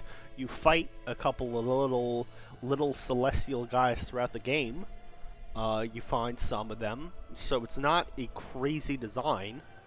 And honestly, like, I'm trying to think, because I love the slow build up to the reveal of the cosmic horror aspects. I'm not sure if I think the celestial guys the little mini ones get introduced too soon. You go off the beaten path in Forbidden Woods, and you can find some, and it's like, that's an alien. What's up with that? But honestly, they're probably introduced, I think, not too early, like just early enough to be okay for that. So, yeah, I don't think Bloodborne plays its cards too quickly by introducing them, but I definitely think, the Celestial Emissary itself, not in a terribly exciting boss fight. It's just these little alien guys that you've already fought, and you fight a group of them, and then halfway through, one of them gets big. So it's nothing crazy. So I don't think it's a fumble, but I think it's a friendship at best. I don't think this is a rizzing. It's hot one rizzed, sure, but it's not really a rizzing. It's more just like, they're okay. I'd like to be pals with them. I'd like to, consider them like the foreign exchange student, these Celestial Emissaries. We could learn a lot about each other's cultures if we talked, Just, yeah, why not? Why not? I never paid. Actually, holy shit! I never paid attention to these hands, and because this is the concept art for them. How many fingers is that? Okay, so we got a thumb, and then 1, 2, 3, 4, 5, 6. 1, 2, 3, 4. Wait, hold on. 1, 2, 3, 4, 5. 5 on this hand, 6 on the other one. Interesting. Those are some long ass fingers too. They could probably do a lot. They could probably do a lot with those fingers, but again, I'm fine with a platonic relationship. So consider this a platonic rizzing, as it were. As it were. That's all. No more than that. All right. Yeah. Never. You know what? I was like, oh yeah, we're in the alien cosmic horror story. Where now? Now. We are full on space alien territory. I do not think there is a design more eldritch, cosmic horror-esque in the game than Abriatus, Daughter of the Cosmos. I think she takes the cake as far as that stuff goes, for sure.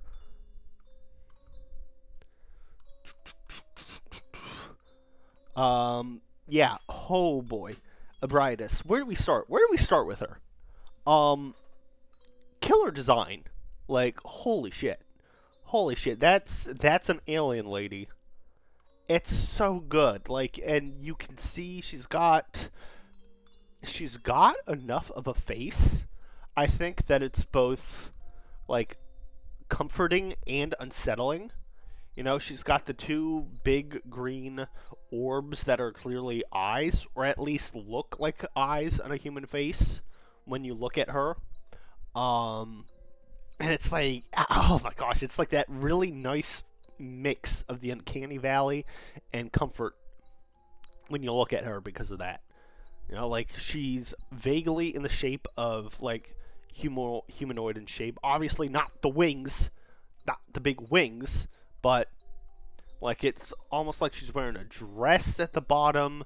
It's just, what a killer design. Like, easily, I think one of the best designs in the game.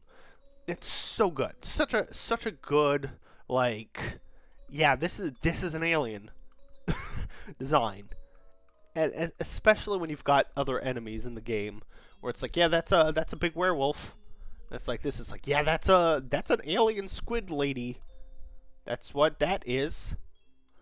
And oh my goodness, I like her.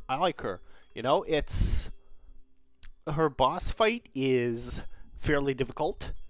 It's not the easiest, but I feel like there's so many more frustrating fights in the game. It's not exactly my favorite, but I think there's ones I hate more. I think it's cool that she is, like, hidden above the Odeon Chapel and such. You know, she's related to the church in that like she's hidden further away, thanks to like the choir. The area getting to her is definitely more difficult. Those werewolves in that area they do not mess around. And I sure don't like the mind suckers. I'm not a fan of the mind suckers. They need to stop sucking on my brains. But Ebriatis, she's a pretty cool lady. And I think, so very cool little thing about her area is there's that little altar that seems to reverse time, you know? Because it looks like she's trying to bring Rom back, which first off, I'm like, no, Ebriatis, that's a bad, that you're trying to bring Rom back. No, thank you. But that altar, if you happen to make the mistake of doxing the Canehurst Queen to Alfred, and he shows up and pummels her into a indistinguishable pink blob, you can take that pink blob to this altar, and you can get her back to looking like a person. So, what's the deal with this? Is this altar heal things, or is this perhaps some sort of time reversal? Because, hear me out where I'm going with this. If this altar involves reversing time, perhaps that would allow for the use of certain infinite liquid of some kind being produced in that area. Perhaps, you know, you could use the altar to make something happen a lot, repeatedly, like that. Maybe. I'm just saying. We don't know. But think about it. Could be a good spot for that. And also, I don't exactly know the texture of Ebriatis, but she looks kind of soft and squishy. So, she looks like a little like made for this, you know? I feel like as alien and different as she is, I feel like she's also like kind of more straight up along the lines of like, yeah, I see enough of a lady would.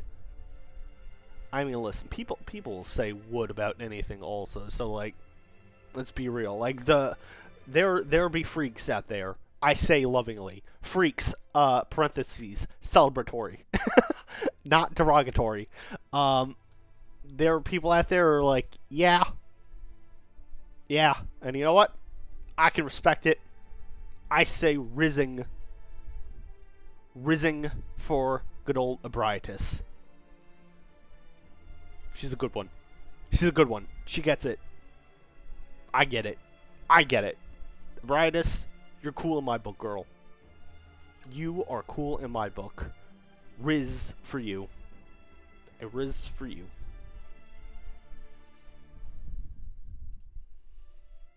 Who's next? And we go from peak to not so peak. I see. Oh, Mikolash. Pretty crazy that we go from this cool alien lady to this guy.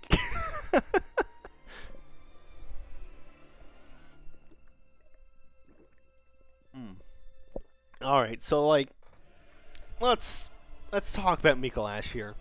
First off, how is it that someone like Ebriatis is an optional boss with her cool design, and then this little dork with his dumbass cage helmet running around he's a story boss?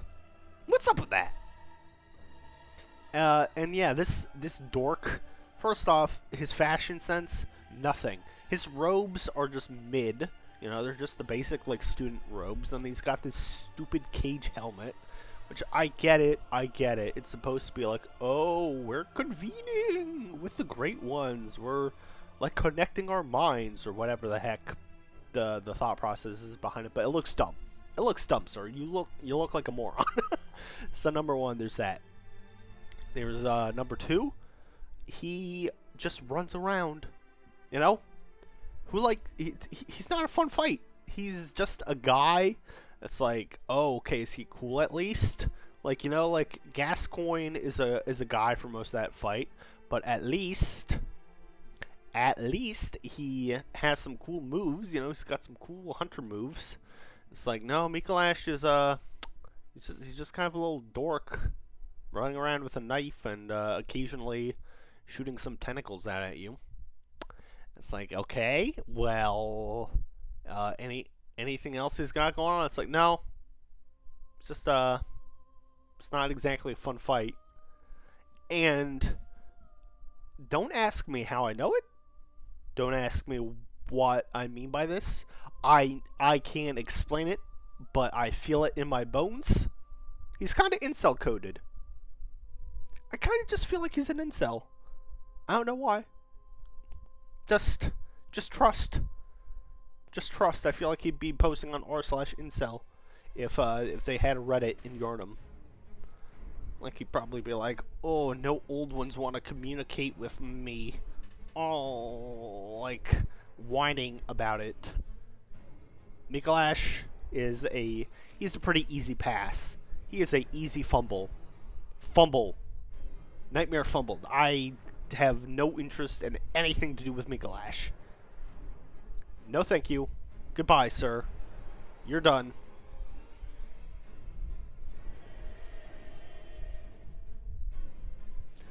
Ooh, Murgo's Wet Nurse. Alright.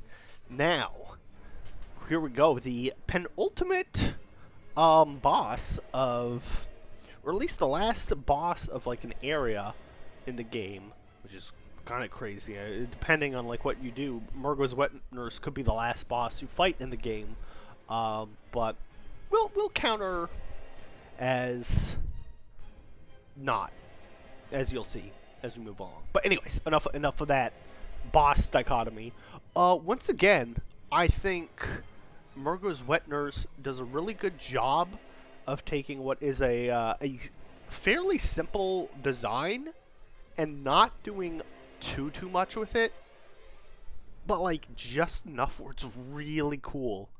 Like, you know, she's very similar kind of in terms of the Shadows of Yharnam, of like this black cloaked figure, faceless, you can't see, but there's so much good stuff going on. You know, the multi arms and the crazy knives, and the fact that her head too is clearly not just normal. Like the Shadows of Yharnam, at least they're shaped like guys, very skinny guys, but they're dude shaped nonetheless. They're just some little guys.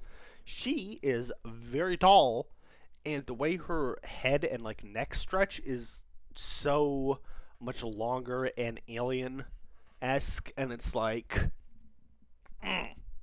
so good. Just this perfect mix of like the eldritch horror cosmic stuff, but still very much so wrapped in a cosmic it's cosmic horror, very much so still wrapped in like the gothic trimmings of the early game.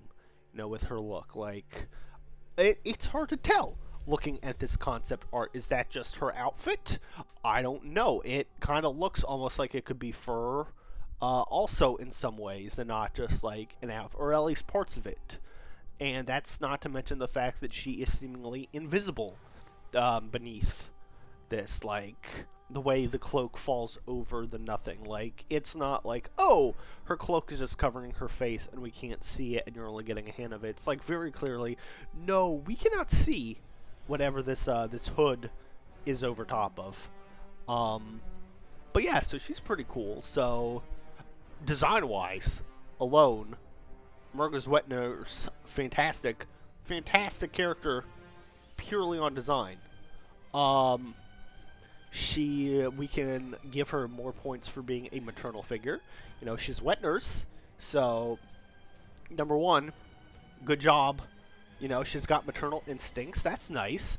Not everyone needs to be a mother or whatever, you know, and like, obviously that just makes me sound like a man with mommy issues. If I'm like, she's maternal, good, smash.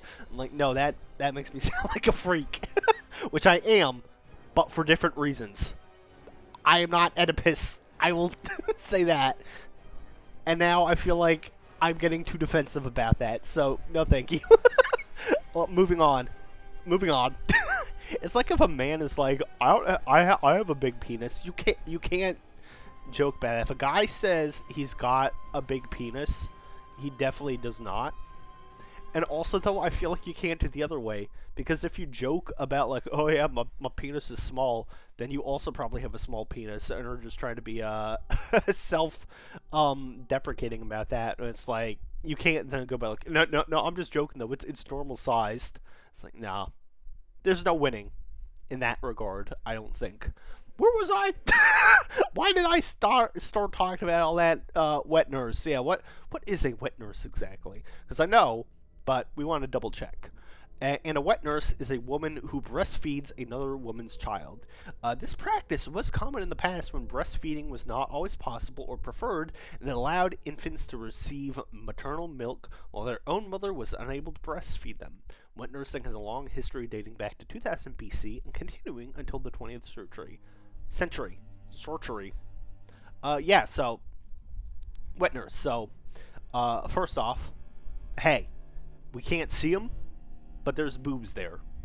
There are some sort of boobulas on this beastie lady, because it's in her job description. She's breastfeeding the invisible baby that we hear crying with her invisible breasts. So, cool. And who knows, man? She's got 6 arms. Maybe there's 6 boobulas. Maybe there's something crazy like that. I don't know. The possibilities are endless. And that's what's great about you, Burger's Wet Nurse. You leave things up to our imagination. So, what can you say? You know, she's got good maternal instincts. She's got a stable job. She's taking care of nice little Murgo. Is very protective of the baby, so very good on that front. And yeah, there's boobs somewhere. And men are simple creatures. And I see, I'm like, you know, women are great. Women are pretty. I like women. Rizzing. We will Rizz the wet nurse. We will take her out on a nice date after she gets off the clock, after she's taken care of Murgo, handed her back to her mom. We will go on a nice little date with the wet nurse. We'll have a nice dinner, nice chat together. So yeah, easy Rizz, I think. Easy Rizz for that one. I feel very confident. Very confident in that regard. Feel like that's one of the easier decisions in this this little list to come to that conclusion. All right. Dun dun dun. And now it's time for the old man to have a turn. Don't you want to date the old man? Well, here's your chance to decide if you do want to, because guess what? He's not just an NPC. Old man Yowie. Yeah, toxic. Yeah, it's time for the... If you made your hunter an old man, you could have some toxic old man Yowie going on right now for yourself. And it's the shit. We love the toxic old man Yowie. I say as I eat this chocolate cupcake. Sorry. Alright. Surprise. This old man who you meet at the beginning of the game, who's like, welcome to my dream crib. You can chillax here with my cool doll that I made. Have fun.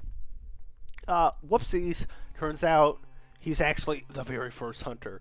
Which, first off, love cool little reveals like that. That's such a neat thing of the final boss, or at least potential final boss in the game, being just someone you've known like from the very beginning. Super cool little detail. I love it. So, Gehrman, he is the first hunter. He's a lot more spry than he looks. You know, I know he's missing a leg, at least a foot. I know he's missing a foot, and he's just chilling in the wheelchair when you first meet him. But he's much more spry than you'd think. You know, he's gonna start out in the chair, but he'll get up. He'll get up and he'll be moving around a lot, and we'll have a lot of fun. By the time I'm done with him, he's gonna have to sit back down, though. I'll tell you that much. But yeah, he is a gentleman. He's kindly towards you. He's got a lot more stamina than you'd think for someone his age. So there's a lot of positives there. He's got a few creepy tendencies, though. You know, like he made the doll based on a person who he was once the teacher of. A little problematic there. Gehrman. We got age gap. We got position of authority. We got parasocialism to the max. Little misguided there, friend. You know, I feel like Yarnum could have used a few therapists, or a few dozen would have been good in that town, perhaps. So yeah, that part's not great, you know. And you don't have to whisper to me, "Oh, and feel free to use the doll as you please." Like, sir, no thanks. No thanks. I'm good to just, you know, level up with her. I don't need to do anything else. Thank you for that. And, you know, I'll give Gehrman this. He gives you a choice. He doesn't just try to be like, alright, it's time for me to kill you and chop and send you back to the world of the waking. He's respectful, at least, of your, like, I would like to not just turn a blind eye to these horrors of whatever's going on with the story of these cosmic aliens showing up and doing stuff. He's gonna get out of his chair and try and smack you down, but I feel like he's respectful about it, at least for the most part. He's not just like, "Oh, you blooming idiot! Oh, I got to get you," you know. So respect to the old man. I think Gehrman, I think it's a Rizz. I think it's more of a friendship. Because honestly, he's more interested in the doll than anything you could do. So, yeah. Old man, he starts out in the chair. He'll get up. We'll do our thing. He's going to have to sit back down. We move on. Bada boom, bada bing. Old man Gehrman, Rizzed. The old man Yowie self-insert is happening. I'm the other old man. That's how it is. That's how it is. All right, let me take another bite of my food as we get on to our last of the main story bosses, the Moon Presence. I give you the moon.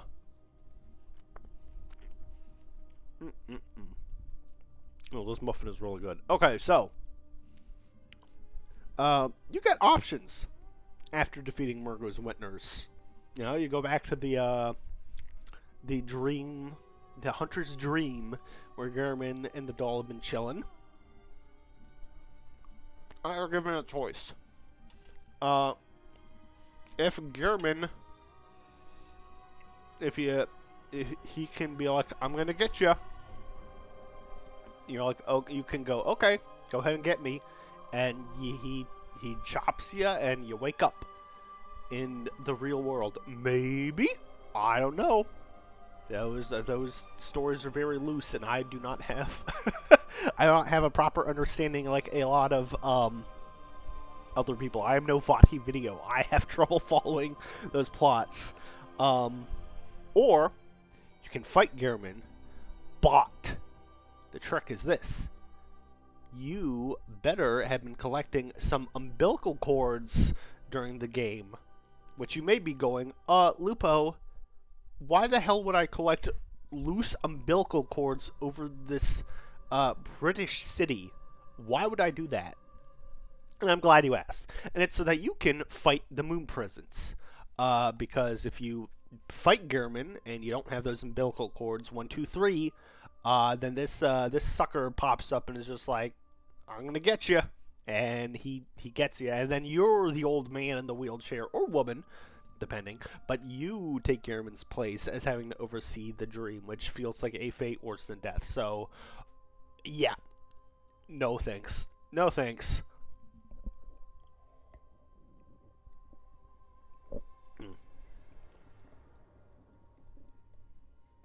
Ooh, excuse me. Oh, good lord, just that coffee mug going in front of the camera makes that model go nuts. Anyways, but let's say you did play through the game and you did collect all three umbilical cords, and you're like, I'm ready now. I'm ready to go and fight ya, Moon Presence. You get the real last boss fight, and it's the Moon Presence. So let's talk about Moon Presence.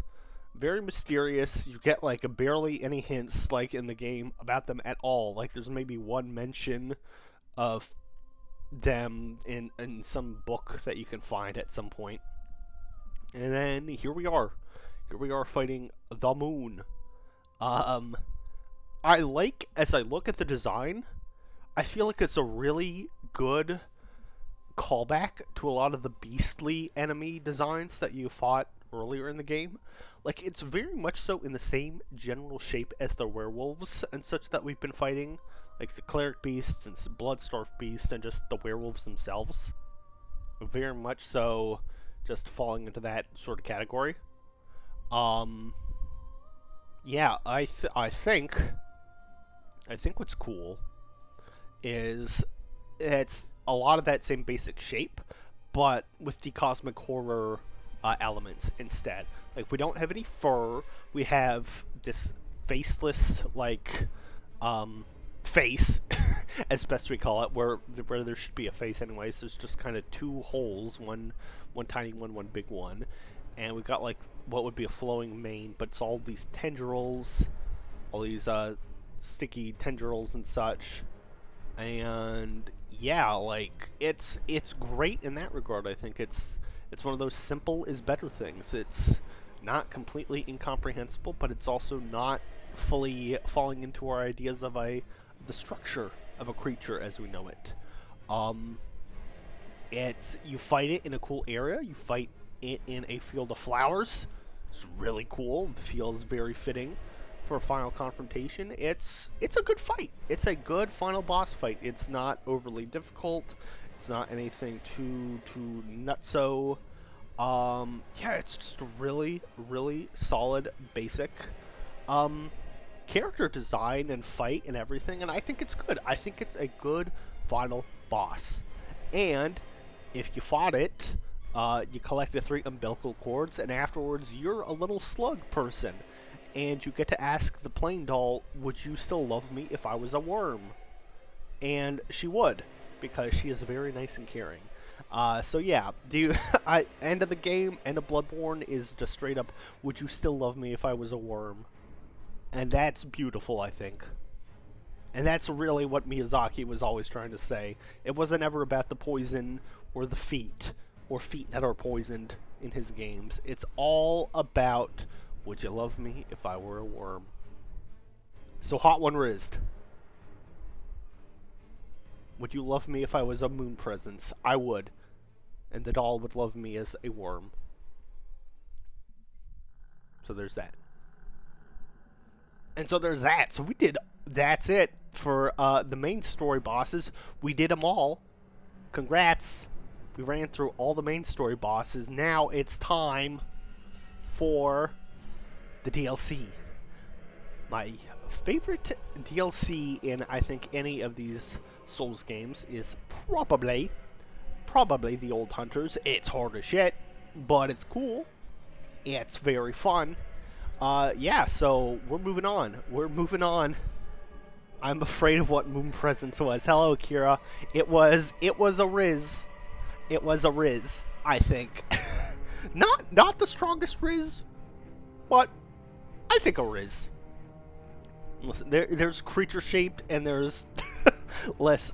I think, honestly, it's been pretty even throughout. I think it's been pretty even throughout. Like, let me see. I'm already forgetting offhand since you know what? Before we dive into the DLC bosses, yeah, let's do a recap. It's like what? It's been 2 hours. What did we do? Cleric Beast was a Rizz. Father Gascoigne was a Fumble. Fumble. Rizz. Fumble. Rizz. Rizz. Platonically, I'd rather be friends, I think. Fumble. Fumble. Rizz. Fumble. Or, no, wait, I said Platonic Rizz, I think. I don't remember Amygdala, particularly. Celestial Emissary was Rizz, but more just friends. Abritus was Rizz. Migalosh was Fumble. Get that incel out of here. Mergus Wetners is a Rizz.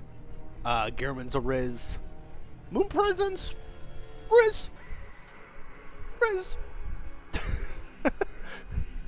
Oh my god, Kira, thank you so much for the 2 gift subs. Thank you. You didn't have to do that. I really appreciate it. Thank you for that. Thank you for the gift subs to Axolotl and Alexander the Erd. Thank you.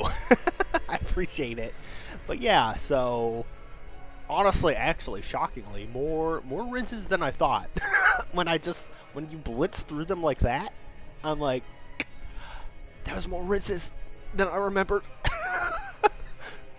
I said more yes than no. Uh-oh, what's that say about me?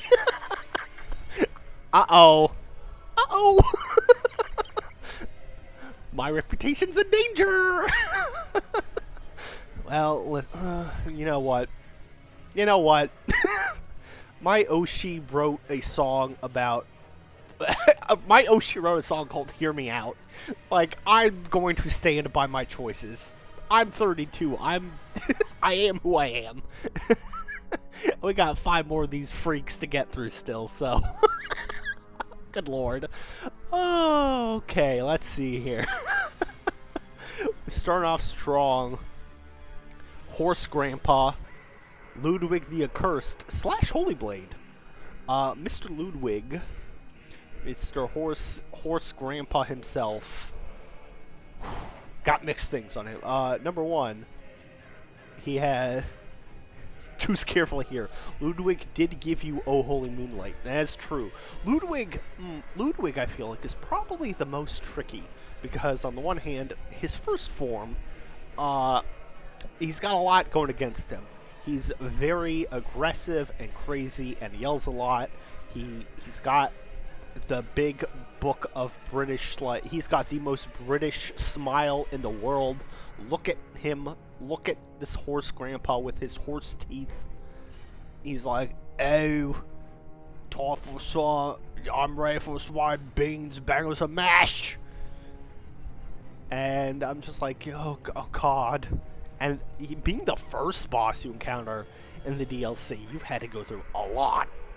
You've had to go through a lot to get to Mr. Ludwig. So, there's that. Of course, though, when Grandpa Horse here does regain some lucidity and the dementia goes away a little bit, and he's like, oh, my guiding moonlight. He's pretty cool. You know, I think it's one of the coolest fights in terms of, I struggle to think of a Souls fight with a more dichotomy between the the first phase and the second phase. You know, like a very wild, feral, aggressive dude in phase 1 versus going back as close as he can to being a holy knight in that second phase. He's standing up on 2 feet. You know, we go from four legs beast mode to I'm standing up and doing cool moves of my holy greatsword. Ludwig, he's pretty good. You know, he's pretty good in that regard. I think, alas, though, Horse Grandpa, as much as I appreciate the Holy Moon Sword, I think he's a fumble. I think it's a lot, you know. It's like, I respect him, but I need to get him to put to bed.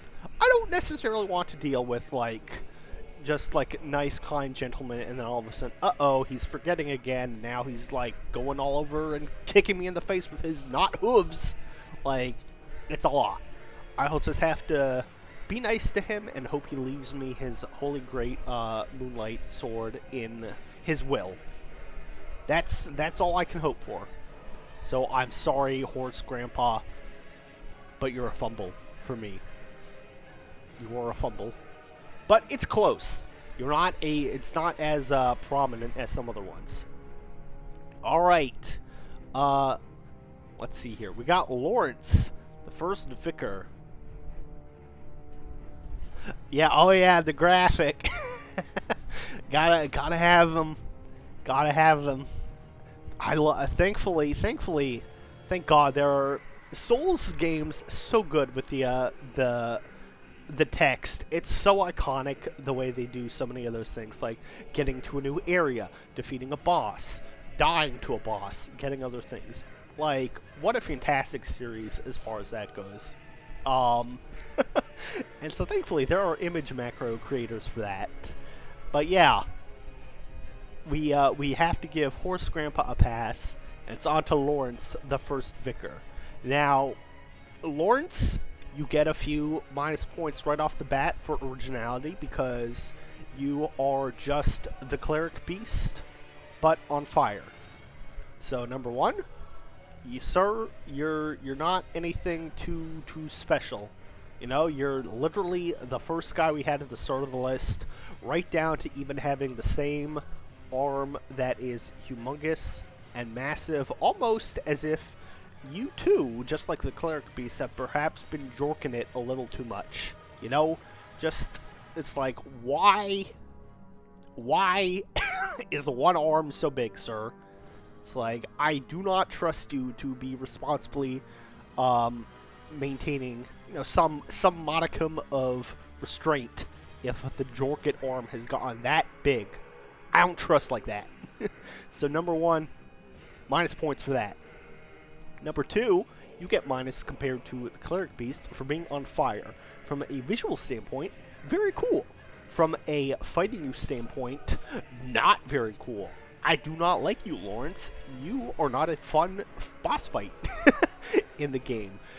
We fight you in the same church we fought Vicar Amelia in, and while she is a enjoyable enough fight, and it feels like despite her massive size, you know, there's not anything too much. You know, it never feels overly crowded in the boss environment fighting her. It feels so cramped fighting Lawrence. In part because he, I think, is moving around way more wildly, number one, and then number two, in his second phase, when he starts spilling lava out his coochie all over the floor, and then so you've got less area to go on. It's like, he is not a fun fight. He's not a fun fight.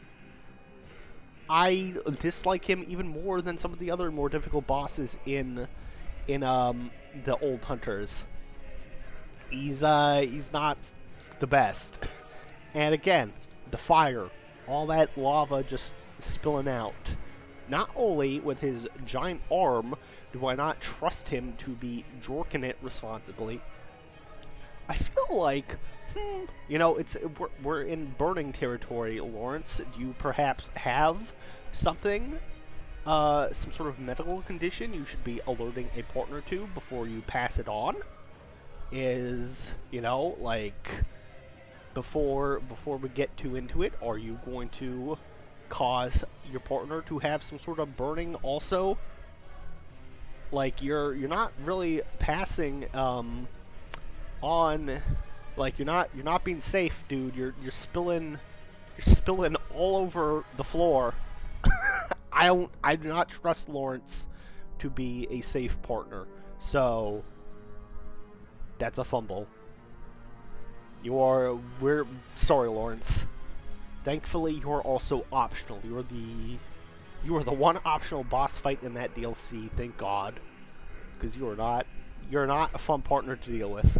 Goodbye, Lawrence. We're moving on from you. We are moving on from you to the living failures. My namesake. God. Very, very cool. Very cool of Miyazaki to stick me in the game. I really appreciated the cameo. Really, really, thank you, Mr. Miyazaki, for that. I'm truly grateful. Yeah. The living failures, though. So let's see. What do we got going on with these guys? They are, once again, we're very much so in the cosmic horror section of design. I love that, you know. Old Hunters kind of speed runs that aspect of the game. You know, being that it's a shorter sort of spot. Oh, excuse me. So start out gothic, go to horror, go to cosmic. We got our living failures. And our boys are very aggressive. They're very blue. They're protecting this big sunflower tree, and they're gatekeeping me from my wife. So they're a pass. They're a pretty easy fumble. They're fine. It's not a particularly fun fight. And you know, they're not offering anything that the Celestial Emissary already didn't, you know? I want to be friends with the Celestial Emissary. They're just kind of taller versions of him with the big blue head. And yeah, they're gatekeepers. I'm like, I'd like to hang out with Lady Maria, please, and they're like, no. So they're keeping me from what I want. They're a fumble. They're a fumble. I'm sorry, living failures. Also, you remind me too much of myself with that name.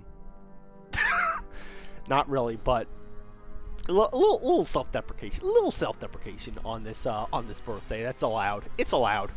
So, pass. They're fumbled.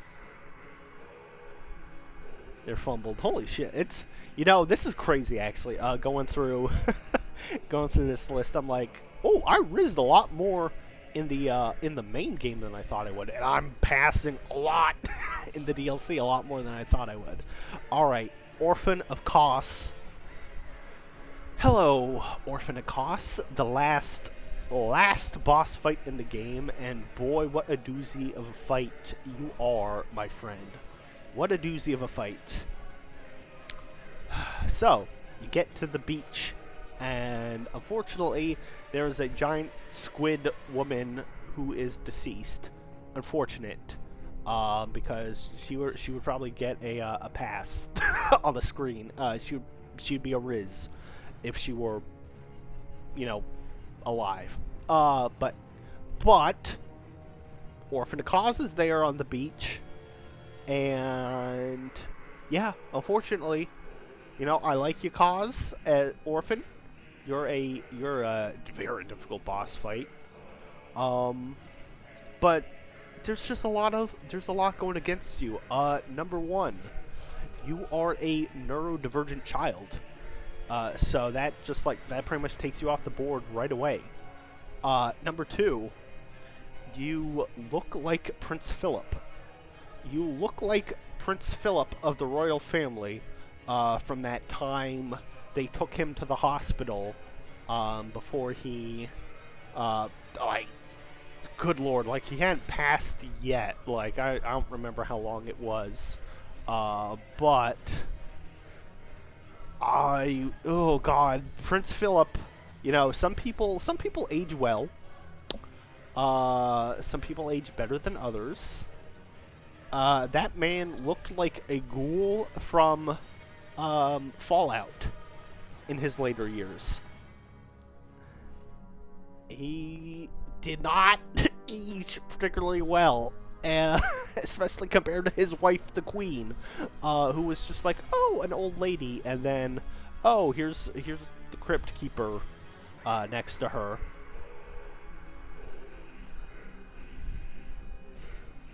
But I mean, the one I always think of. Get ready for get ready for a jump scare of Philip in Mr. Prince Philip in a second.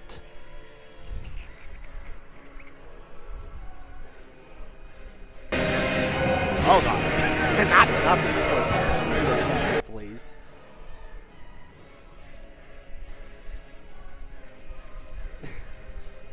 Yeah. Ah!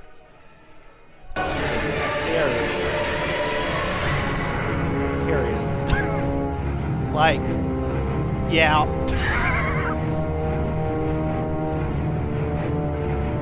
Like, come on now. This looks like they were the British were doing a weekend at Bernie's. That's that's like a decent amount before his death even, because that was from 2019. When did he actually pass? What year did he actually pass? Yeah, that was 2019. That dude died 2 years later at 99. Yeah, so it's like, sorry, orphan. Number one, you're a neurodivergent child. Number two, you look like Prince Philip. So you've got a lot just not going good for you. I am so sorry. But we're not done yet. We're not done yet hating on Orphan Cause. He's also carrying around his placenta with him. That's his big little weapon next to him is his placenta, which I'm like, good conversation starter, perhaps. But also, why? It's like, nope. No, thank you, Orphan Cause. We don't need to be carrying around that with us everywhere we go. That could you could have left that at home, or with your mom. Like, you could have just not brought that along. Like, please. And the final nail in the coffin. Boy, is Orphan a yapper. Boy, does he like to yap. Well, we talked about Cleric Beast earlier. I think Orphan here out yaps Cleric Beast. He does not shut the hell up during that fight with that loud-pitched screaming. And considering how difficult a fight he is, you're going to have to hear him a lot. So, Orphan, no offense to you, you got way too many things stacked against you, though. You got way too much going on. That is a very easy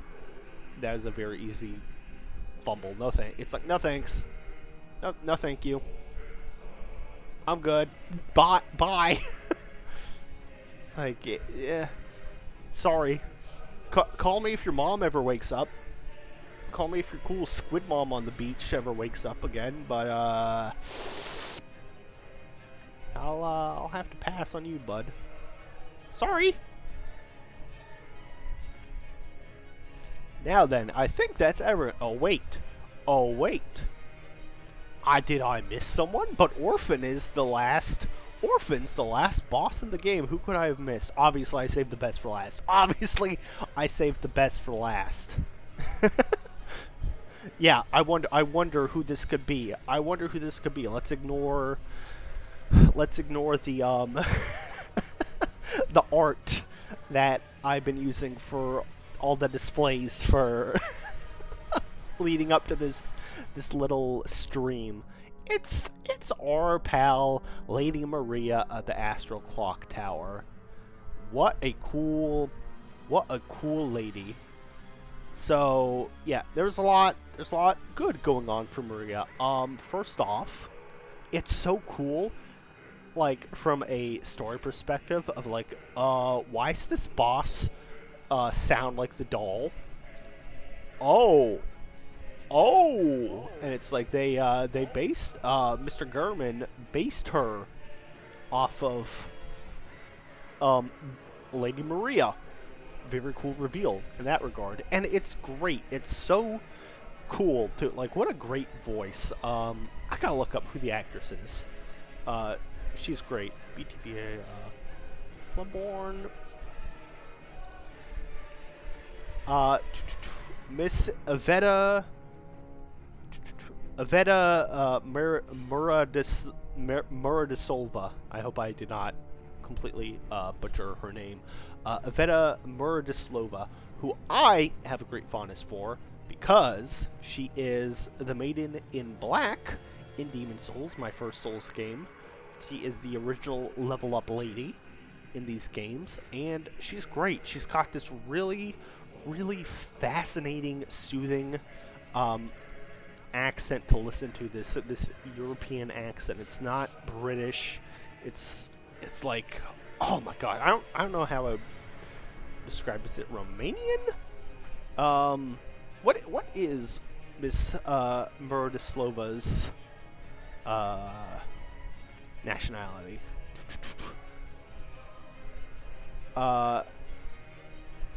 Probably Slavic. I don't think it's like clear. But yeah.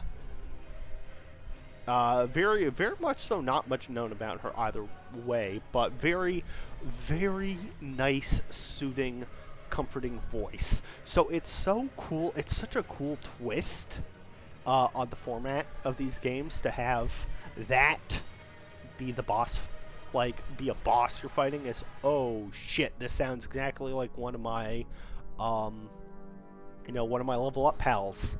Holy crap. So that's such a cool little thing in that regard. So on a meta level, very cool. On all other aspects, guess what? She's cool. Lady Maria is probably my absolute favorite boss fight in the entire series of Souls games. I remember when I first got to the old Hunters playing through it, it took me, I want to say, about an hour of attempts to fight her. And for me, it was perfect. It never felt like it was unfair. There's Souls fights that are obviously very difficult, and ones that can kind of feel like, come on. Some of those DLCs frustrated me a lot. I had a very hard time with a Ringed City in Dark Souls 3, for instance. But for me, the Lady Maria fight felt really good. It was a super straightforward fight. I could see, like, when I died, I'm like, okay, I made this mistake here. It never felt frustrating. It felt like the perfect amount of challenge. Like, it felt like the perfect culmination of putting my skills to the test.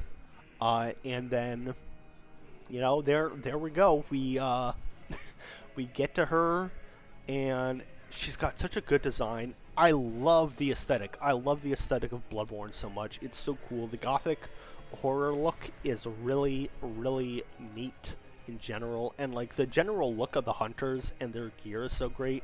So having Lady Maria be this, like, very aristocratic, like, a little fancier version of it, such a cool design. So great.